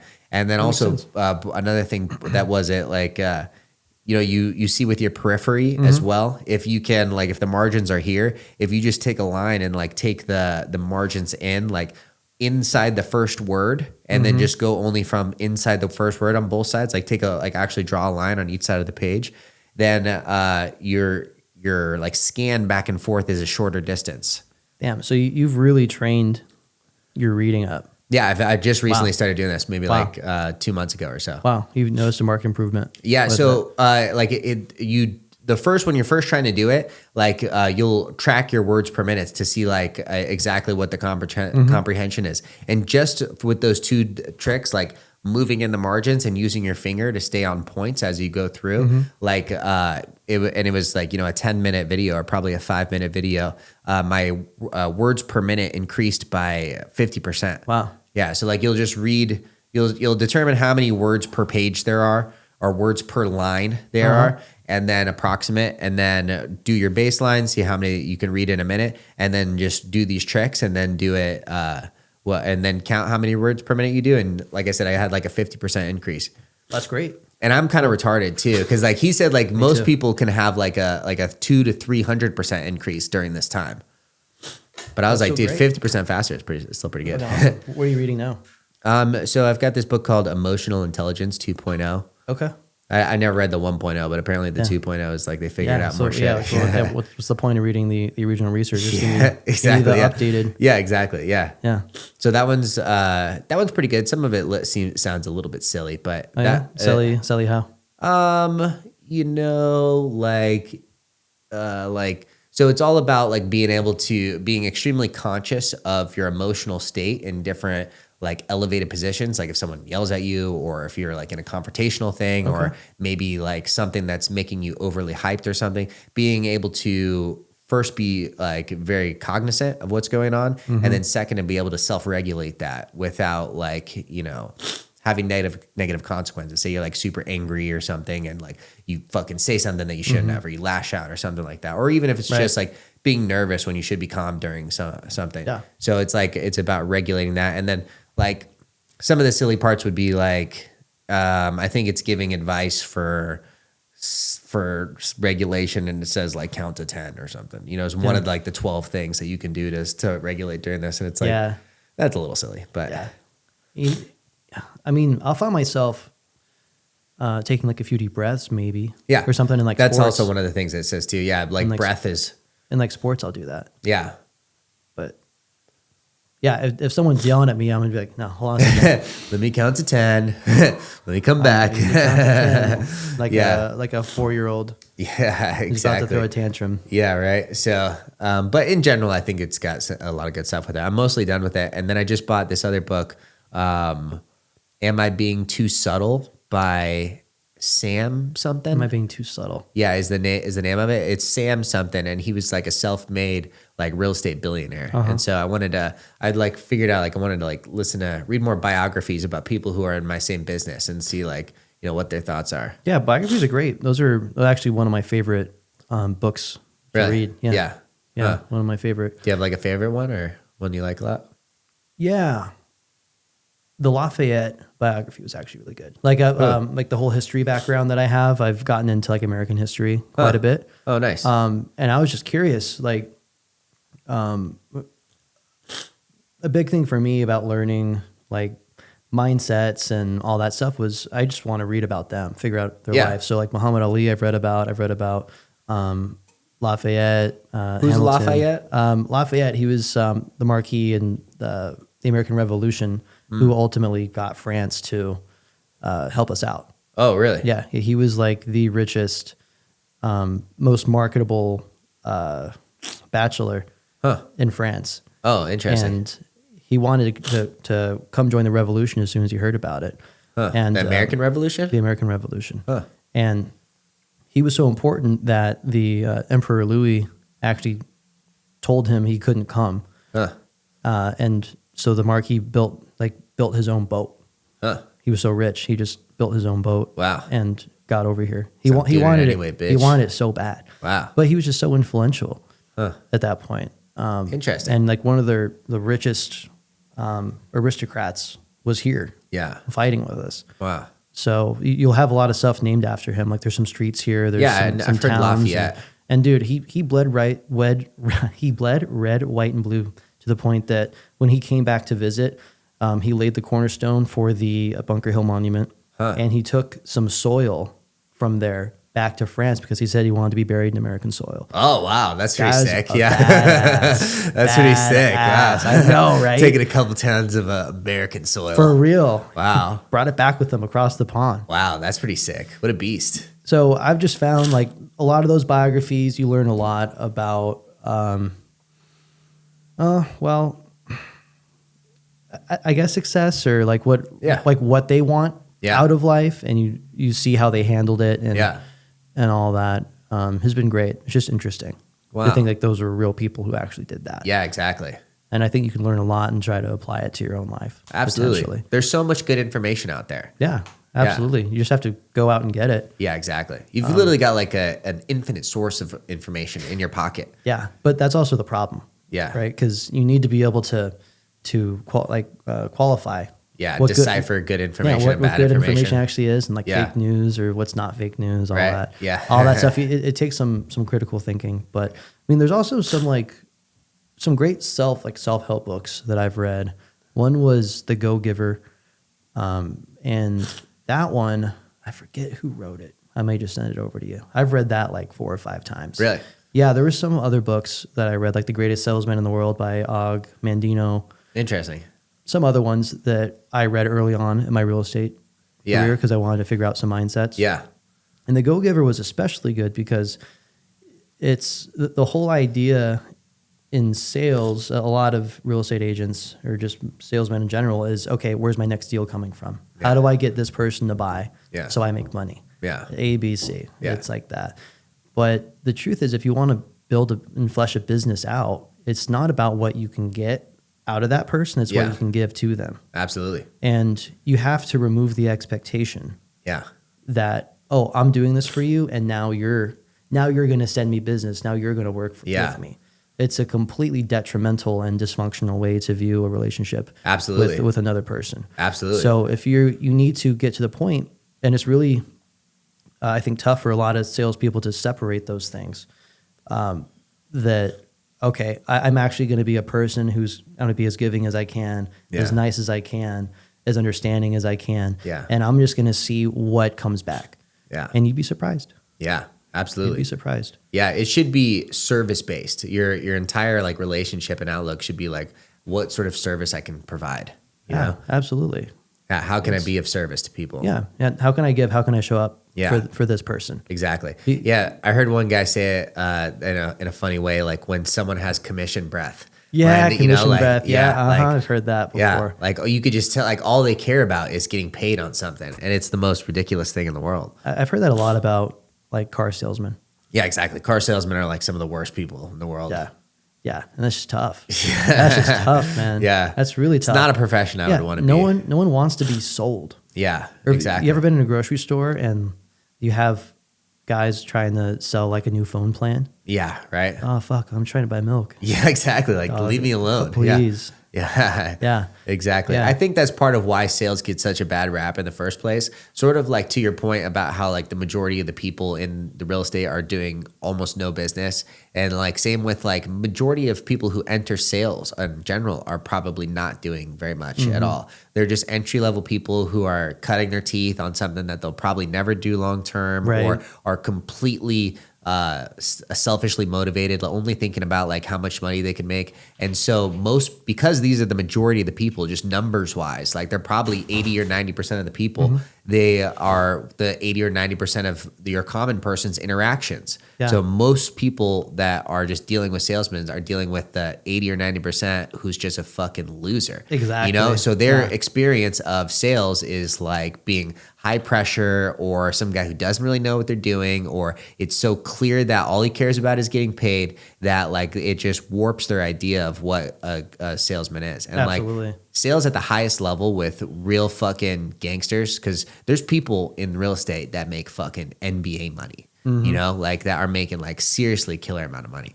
Like sales at the highest level is a very pleasurable experience. It's something where both people are providing something that the other person needs. Like I'm providing a service that you need. You need someone that is going to go find and like do this or that. And it's a very, it's like a mutually beneficial. It's like a net positive relationship for both people. Absolutely. Yeah, it's not about twisting their arm. Yeah, not at all. Or anything. Yeah. I tell people who ask me, "Oh, is now a good time to buy a house?" I'm like, "It is now a good time for you to buy a house." Like that's more what the discussion needs to be. I think people feel a lot of pressure to make those sort of decisions. Yeah. And I think they just need to be in a place where they're comfortable to do it. Yeah. My job is to facilitate it whenever they're ready. Yeah. It's not to sell them on it. Sure. These houses sell themselves. Yeah. That is a good way to put it. Like, you know, if someone is now a good time to buy it, like, I don't know, is it a good time for you? Yeah. Yeah. Exactly. All depends on the person's situation. Yeah. Because longitudinally, when you look back at what's happened with housing prices, they haven't always gone up. Yeah. But they always wind up on top. Yeah. So, and the idea is you're going to get a 30-year mortgage. You're going to be there for a while. You're going to have some crazy markets. Yeah. You just have to get it whenever you feel like you're ready to do it. Absolutely. So I like the way you just said, like, houses sell themselves. There's like this rap verse, like from the song, I forget what it was, like a few years ago, but it was like, weed sell itself. You just got to find the market.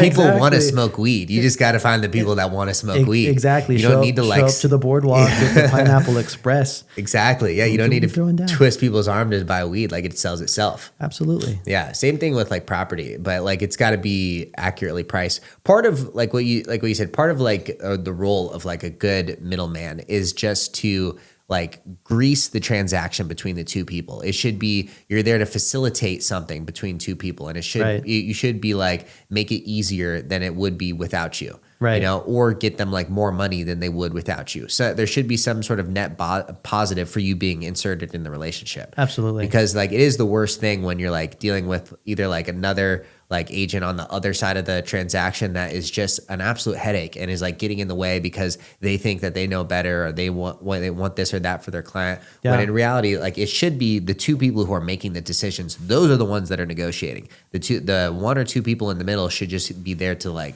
you know, grease the gears in between those two people. Right. Yeah. I've seen agents talk their own clients out of buying a house before. Yeah.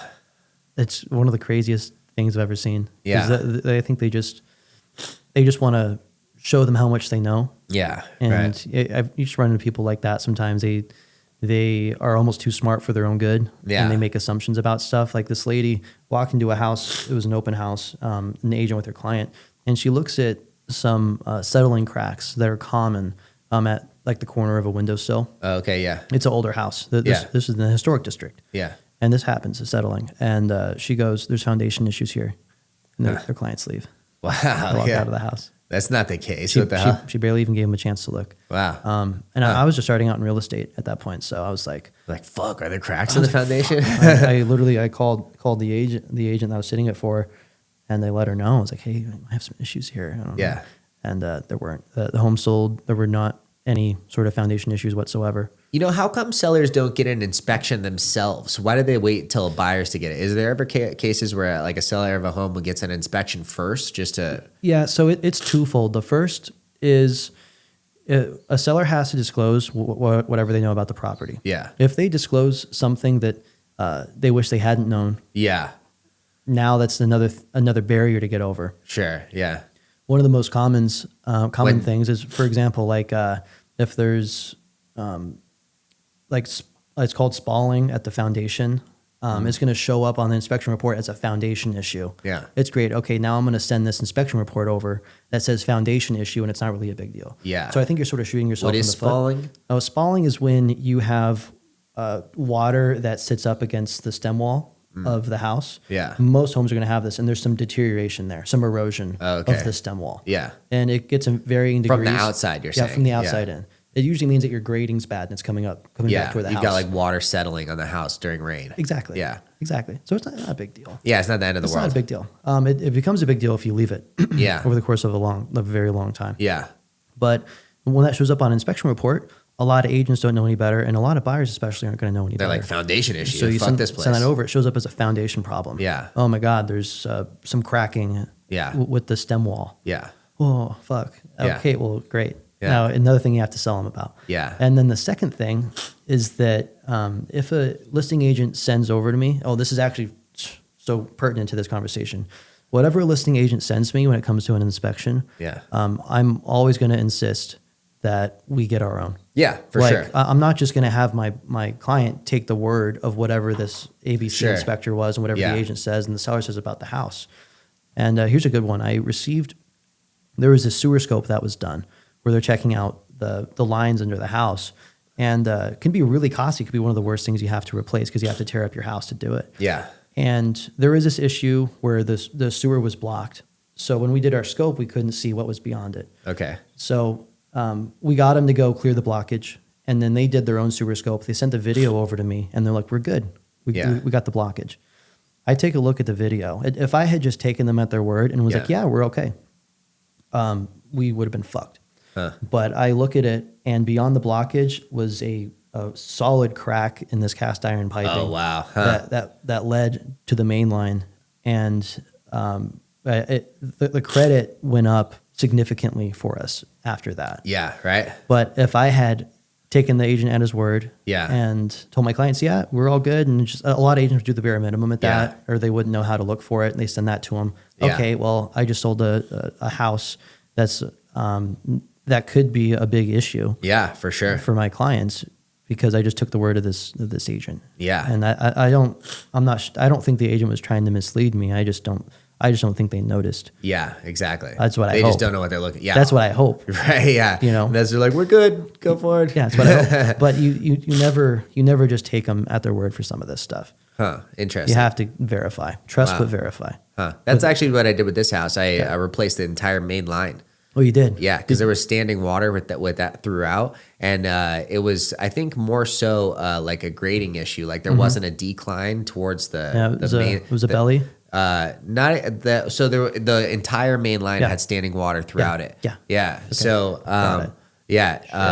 So but like I was planning on replacing the flooring anyways. Yeah. And so I just got additional money off for it, like as if I actually got like quite a good discount from the whole thing. I'm sure you could. But I was like, and it was recommended. There weren't any cracks in it or anything. It was recommended just to reline it, which I think is what a lot of people do. Yep. Is just like put that like fucking plastic condom throughout and just like put the whole thing through. But because I'm ripping up the flooring anyways, I'm like, might as well. I'm here. Yeah. I think I got a quote to like just do the reline this plus all the branch lines throughout the whole house, and it was like $18,000. And replacing everything completely, plus all the water lines, was $20,000. So I'm like, dude, fuck it. What did you have? Cast iron in here? Cast iron, yeah. Cast iron. Yeah, it's just old and shitty. No one uses it anymore. So now, instead of, this house was built in like 1965. Now instead of fucking 60-year-old water and sewer lines, I've got brand new shit throughout awesome. the whole house. Yeah. Do they have to trench it out? Yeah, it's trenched trench cuts, a slab cuts throughout the whole main slab in the house. Yep. Yeah. Yeah, that's a pretty big repair. Yeah, it was huge. Yeah. 20G sounds about right. I mean, for that plus the additional plumbing that you had done. Yeah. So it ended up being a pretty good price. Yeah. Yeah. The plumber fucking sucked, honestly, though. Really? I think he kind of like lowballed the number for me because it was it's my old man's friend. My dad's a general contractor, and so he connected me with the plumber. But I think he gave like such a good price. It just fucking took so long. It wasn't high on his priority list. It took way longer than it should have. How long did it take? Probably his portion of it, minimum like 2 months, maybe 3 months. That is way. Yeah, like 3 months or something. Like there was other shit we were doing at the same time, so it wasn't like, but like he caused this massive holdup that like it wouldn't have been the case if it would have just been someone else. Yeah, because then you're waiting on him to finish his shit up so you can't call the next guy. So you can do you can't do the schedule the next thing. Yeah, but until that's done. Yeah. Yeah. You hate to see it. Yeah. So what they put in then?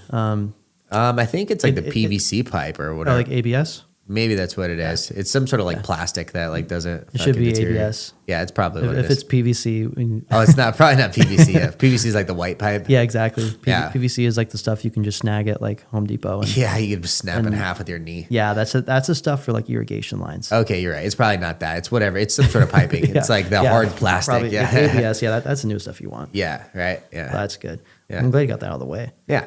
Thanks. That's a pain. Yeah, we're looking at potentially relining ours. We have cast iron.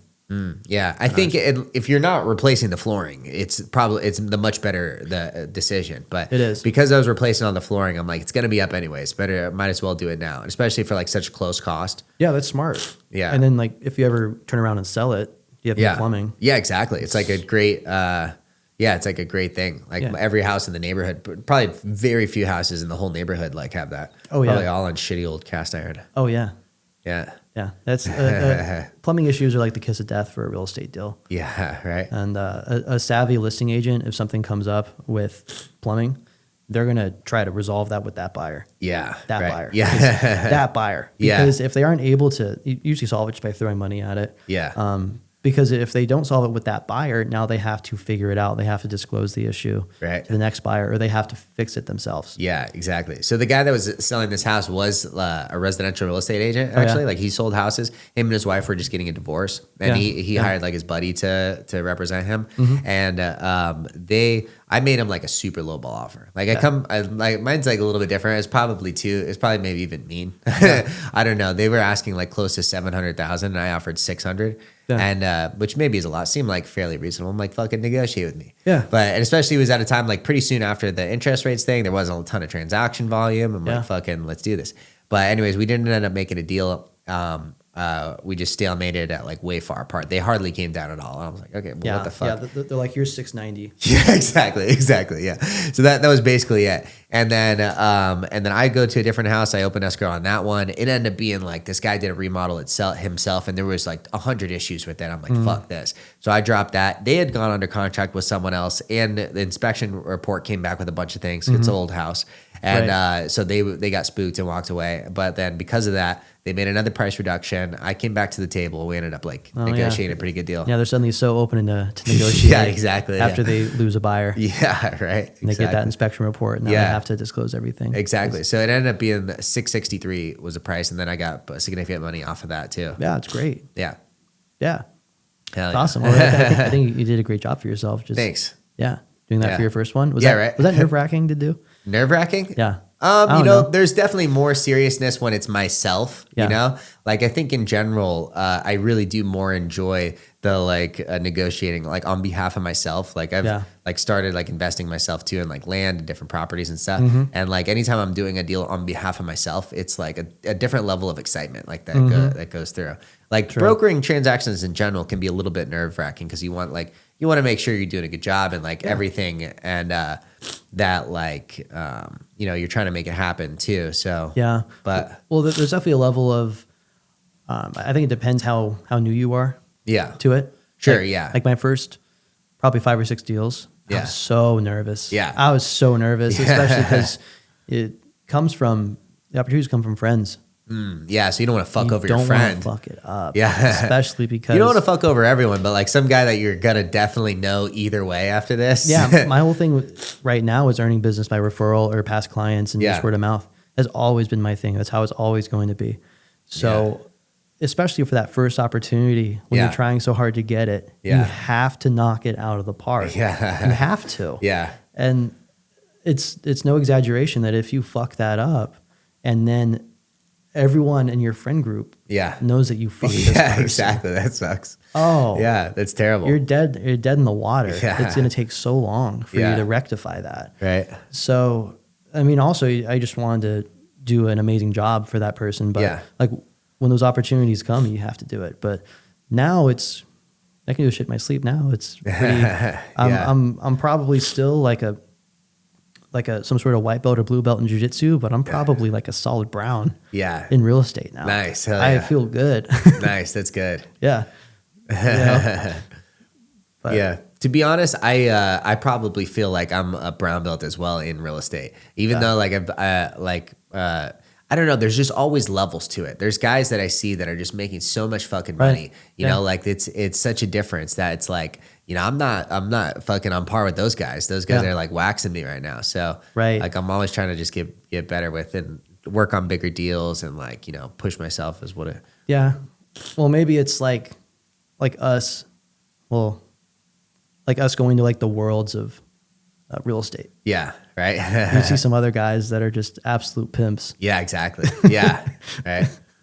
It is funny. Well, there's some people that just make so much fucking money. Like there's this guy, Nate Nathan, who's like probably arguably the biggest land broker in Arizona. Nate Nathan. That's a very two first names. It's a very marketable name. Ricky Bobby, right? Yeah, it's a very marketable name. Yeah, Nate but Nathan. he's arguably like the biggest land broker in Arizona.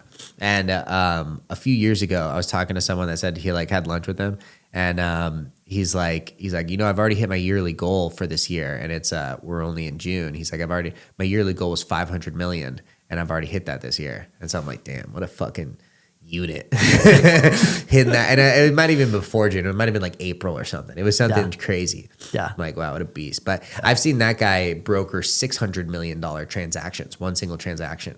You know, it's like, what's the sort of commission like on that? I'm very curious. You know, I've talked about this with other colleagues of mine. Like we've heard that he's like a 2% guy, like no matter what it is. But 2% on 600 is $12 million. Like that's crazy amount for a one single commission. Yeah. But who knows? I mean, even he's getting paid a point or a half a point, that's like fucking, you know, half a point's $3 million. So it's a sick check. Yeah. What would you do with 12 milli right now? With if I got 12 million right now, 12 million right now. You know, congrats, hit your bank account. I'd probably pay the mortgage off on my house, and I would put most of it in a bank and fucking look for deals to buy. I'm gonna have to probably pay like 5 million of that to the government, so I've got like 6 net. I'll probably contribute whatever the maximum amount is to my IRA. Put it in there. If I don't know how much you contribute, maybe like another 500,000. Maybe I'm at 5.5. You know, you're still not at a point where you can buy like fucking anything. It's not a crazy amount. Like again, I was talking about it with someone else today. Like it's true for house. It's true for just an investment property in general. The barrier to entry is so high on stuff. But yeah, I would just look for shit to buy. I'd like look for stuff that I can, you know. Yeah, you would definitely have to protect it. Yeah. Like 12 million, that's an amazing amount of money. Yeah. But you would have to do the right stuff to protect it. Yeah. Not lose all of it. Yeah, absolutely. Like I said, you're giving a huge chunk to the government just off top. Yeah. And then after that, you got to fucking it's keep not, in the game. Yeah, it's not life-changing. I mean, it's life-changing in the respect that you won't have to work again if you play your cards right. I know, yeah. Some people would retire completely off of that amount. Yeah. Yeah, that's totally true. You know, I've thought about that before. If I like made an obscene amount of money, like the Powerball was at like $1 billion at one point, and I think your take home would have been like 300 million or something. I think even if I got that crazy amount of money, I would stay in the game. I would like in that case, I would buy like a fucking $13 million house in Arcadia or PV, and then I would buy a like $15 million office / hangar in Scottsdale Air Park. And then now I've got my office and my house, and from there I'm looking to fucking take over real estate. I'd be looking to like buy, flip land. There's like a couple big acreage pieces that like I think are good spec buys, but I don't have like $20 million to buy. Yeah, where I would like off the Sun Valley Parkway. Okay. Yeah. Sun Valley, like the 303?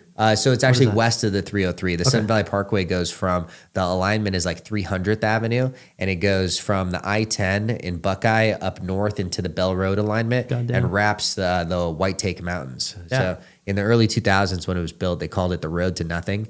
And now it kind of still is.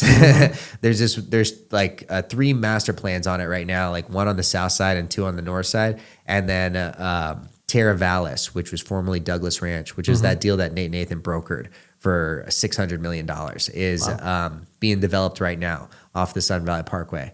And it will be Arizona's biggest master plan community by far. In like their first phase is like 10,000 homes, and at full build that'll be 100,000 homes. Wow, which is like, you know, it's more than Tempe, the city of Tempe. Buckeye existing is like, I don't know, 60,000 residents or something. Yeah. So it's a massive master plan.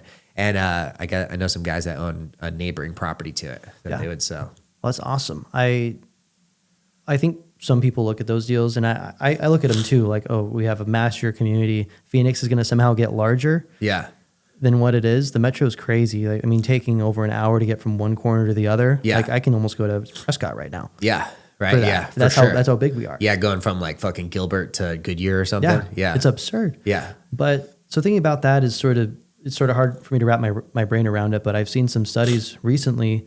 One was sent out by U of A and one from, I forget, but it's talking about our population growth. Yeah. They think that in the next 50 years, we could be close to like 9 million, 10 million people. Like our population is going to double during that time. Oh, just in the Phoenix Metro. The Phoenix Metro. Not in the Arizona total. Wow. Phoenix Metro. Wow. We're just shy of 5 million now. Yeah. They're thinking it's going to be closer to 9 or 10. Wow. They think that our rate of like 80,000 people per year is going to stay pretty consistent. Wow.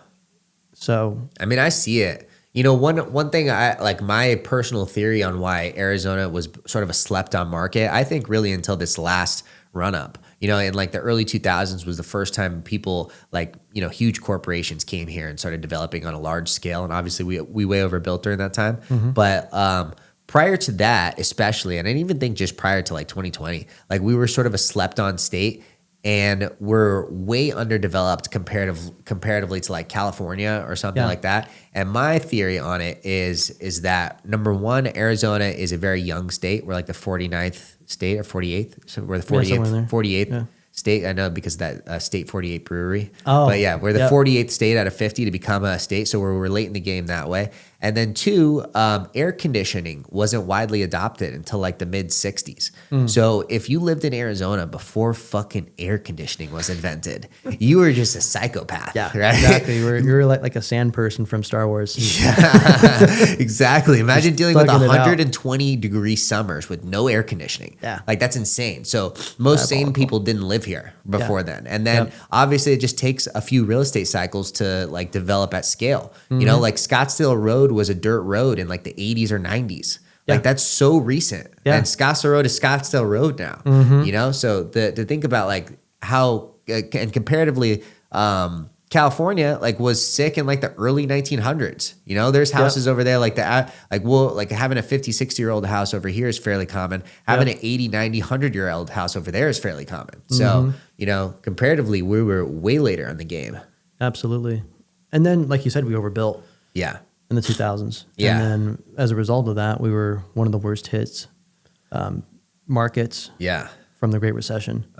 So after that, our building was like grounded to a halt. Yeah. I was curious because I was looking at like building permits and everything leading up to it, then after, to a halt. Yeah. Meanwhile, our population kept growing and we weren't building to keep up with it. Yeah, for sure. And then it all culminated. It's like this cat and mouse thing where we overbuild and underbuild, underbuild. Then it all culminated in 2018, 2019, when you had some big businesses moving out here.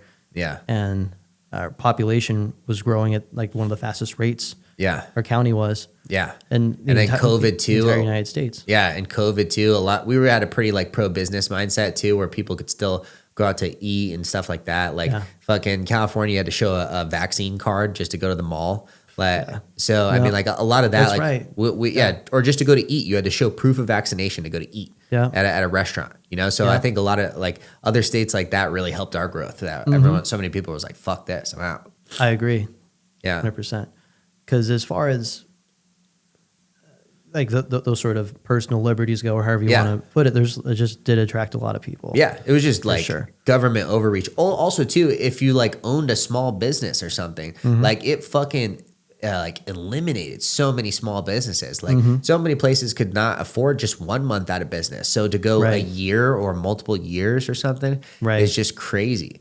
I remember driving through LA in like 2022, and we stopped at a restaurant and they had no indoor seating. Everyone was wearing a mask and it was to go only. And it was a big restaurant that formerly had seats in it. I'm like, it's 2 years later. And they were still doing this. I'm like, Arizona was done with that within like 3 months, you know? So, So I think that helped us out for sure. Absolutely. But yeah, it has been crazy just to see the growth. I grew up here. Yeah. Are you born and raised? Born and raised. Nice. Me too. And I remember the spot my mom used to take me for church, and it was way out there. And I didn't know where the fuck it was, but I just asked her if we were going to the middle of nowhere. Yeah. She was like, yeah, we're going. That's Levine now. Oh yeah, wow. It's Levine now. Now that's a great area. Now it's Levine. It's a great area. Yeah, wow. Sold some homes over there. Hell yeah. But it is crazy to think, okay, well, that happened then. It's probably not so crazy to think we're going to see something similar with what you're talking about. Yeah. Up there too. Yeah, on the west side. Yeah. Mm-hmm. Yeah. If you listen to like Greg Vogel, who's like probably also in the argument of like top land broker in Arizona. Greg Vogel. Vogel, with Land Advisors. He's like the CEO and founder of that. But like, I've heard of him before. He'll do like annual presentations, or sometimes like he'll do a couple speeches a year. And like this year, he's got this like slides of like where growth is and where growth can go, and it's all West Valley now. Like there's like as far as Arizona runs into natural limits with state land and Indian reservation and things like this. Like I don't know if you know, but out of Arizona is only 17% privately owned. The other 83% of Arizona is state, federal, or Indian reservation. So like you'll drive to Tucson and think like, wow, there's all this like vacant land over here. But like so much of it, the vast majority of Arizona is not for sale and will never be for sale. Huh. So like if you look at what's privately owned in Maricopa County, it's all West Valley that's like still vacant land that can be developed. So, Oh, I see. Yeah. So it literally has nowhere else to go. Yeah. Yeah. The majority of that like direction. what's available is all over there. Yeah. Yeah. Love that for us. Hell yeah. We'll take it. Yeah, That's good. exactly. I Yeah. mean, do you plan to stay in real estate for a while in commercial side? Yeah, my goal with real estate is just to, build my brokerage business as big as I can. But at the same time, my ultimate goal is to move strictly to on the principal side of transactions, where I'm the one buying and selling, and I'm only brokering it if it's like a good friend of mine or a longtime client that like is doing a big deal or something. But my goal is to phase out of brokering and be strictly on the buying and selling side. Yeah, ultimately, I would like to be in a similar place. Yeah. Because there's been some deals that I've done where it's like a flip. Yeah. And I'll locate the property. Yeah. I'll do the margins on it. Yeah. I'll provide the contractor to do it. Yeah. I'll do the marketing. You've done everything. I'll sell it. Yeah. I'll get less than the percentage that I think I should deserve on it. Yeah. And then they get a fat margin on it. Yeah. But they got the money. But they had the money. Yeah. I handled everything basically from the beginning to the Fucking end. soup of to it. nuts. So I'm happy to have those opportunities now. Yeah. I'll still take them. I'll run with them. Yeah. But it also just showed me, okay, I know I can do this because I've literally done it before. Yeah, exactly. So ultimately, I would like to get to a place where I am the beginning and the end of making those for sure. decisions. Yeah. Yeah. Yeah, it's an excellent thing. I mean, that's like, it was cool for my spot. Like when I first had the interview with the guy that hired me originally, his whole thing was like, hey, what you do here is you work for people with a lot of money and you make a little bit off of every transaction. You keep stacking up that little bit until you can start being on the principal side of deals. And so this was like the goal set in my mind from like literally day one. And it's like one of the reasons that these guys founded the company too. Mm-hmm. So which company is it? Insight Land and Investments. Insight Land Investments. Yeah. Mm-hmm. So yeah, because in previously at like other places, it was actually like looked upon negatively to invest in yourself if you're a broker at certain brokerages in town, because the top down just didn't want that for their people, because basically you're competing with the clients in some sense, So yeah, I could see why that would be sort of frowned upon or just not a typical business practice. Yeah, for sure. And I think the more money you get, the tougher that becomes. I'm not at that stage yet, but like some people I work for, if you're or work with, if you're like trying to sell someone on a deal that you could afford yourself, it's like, why don't you just buy it? Exactly. Yeah. I mean, do you get just blown up with texts from people like flippers and stuff? These and wholesalers those and stuff. automated Yeah. wholesalers and flippers asking if you have anything off market coming soon. Yeah. God, I'm so fed up. I've gotten to the point, and I've just made it like a little social thing. Yeah. I'll post it to social media, like on my personal account. Yeah. And I'll just say like the most ridiculous shit back. Like they're looking for flips, I'll send them someone doing a kickflip on a skateboard or like a Motorola like flip phone or just shit like that. Yeah. Because you hit it right on the head. Like if I had one of these deals, Yeah. I'll get to the point where I'm not going to tell you. Yeah, exactly. Right. You've got this screaming deal. You're going to tell some fucking random dickhead. I'm buying it. Yeah. It's mine. Right. Yeah. Or you've got like a long-standing relationship with someone that you know can close, that you know can, That too. has the cash. You know, you're not going to just show it to some idiot. Yeah, that too. I Yeah. have maybe 2 or 3 clients that I've worked with in the past. Yeah. You know they've got it. You know they perform. Yep, exactly. Yeah. So I'm going to pitch to them first. Yeah. Absolutely. Like chronologically. Exactly. Yeah. That's exactly how I'm doing Yeah. it. And to get on that list is, Yeah. I mean, there's so many out there. Yeah. I'm just not interested. I can't. Yeah. I don't want any more people Right. on that investor list. Exactly. It fucking kills me. Fucking people. All right, man. Well, hey, it's been a great time talking to you. Yeah. I gotta God, fucking. is that 2 hours? Yeah, it's 2 hours, 20 minutes. We've Damn. been doing a long time. Yeah, that flew by. Yeah, it's been a pleasure talking to you. You're Yeah. easy to talk to. Yeah, you It's too, been a man. fun time. You too. Awesome. Well, thanks, brother. Thanks for coming on. Yeah, absolutely. Hell Let's yeah. roll again. Oos.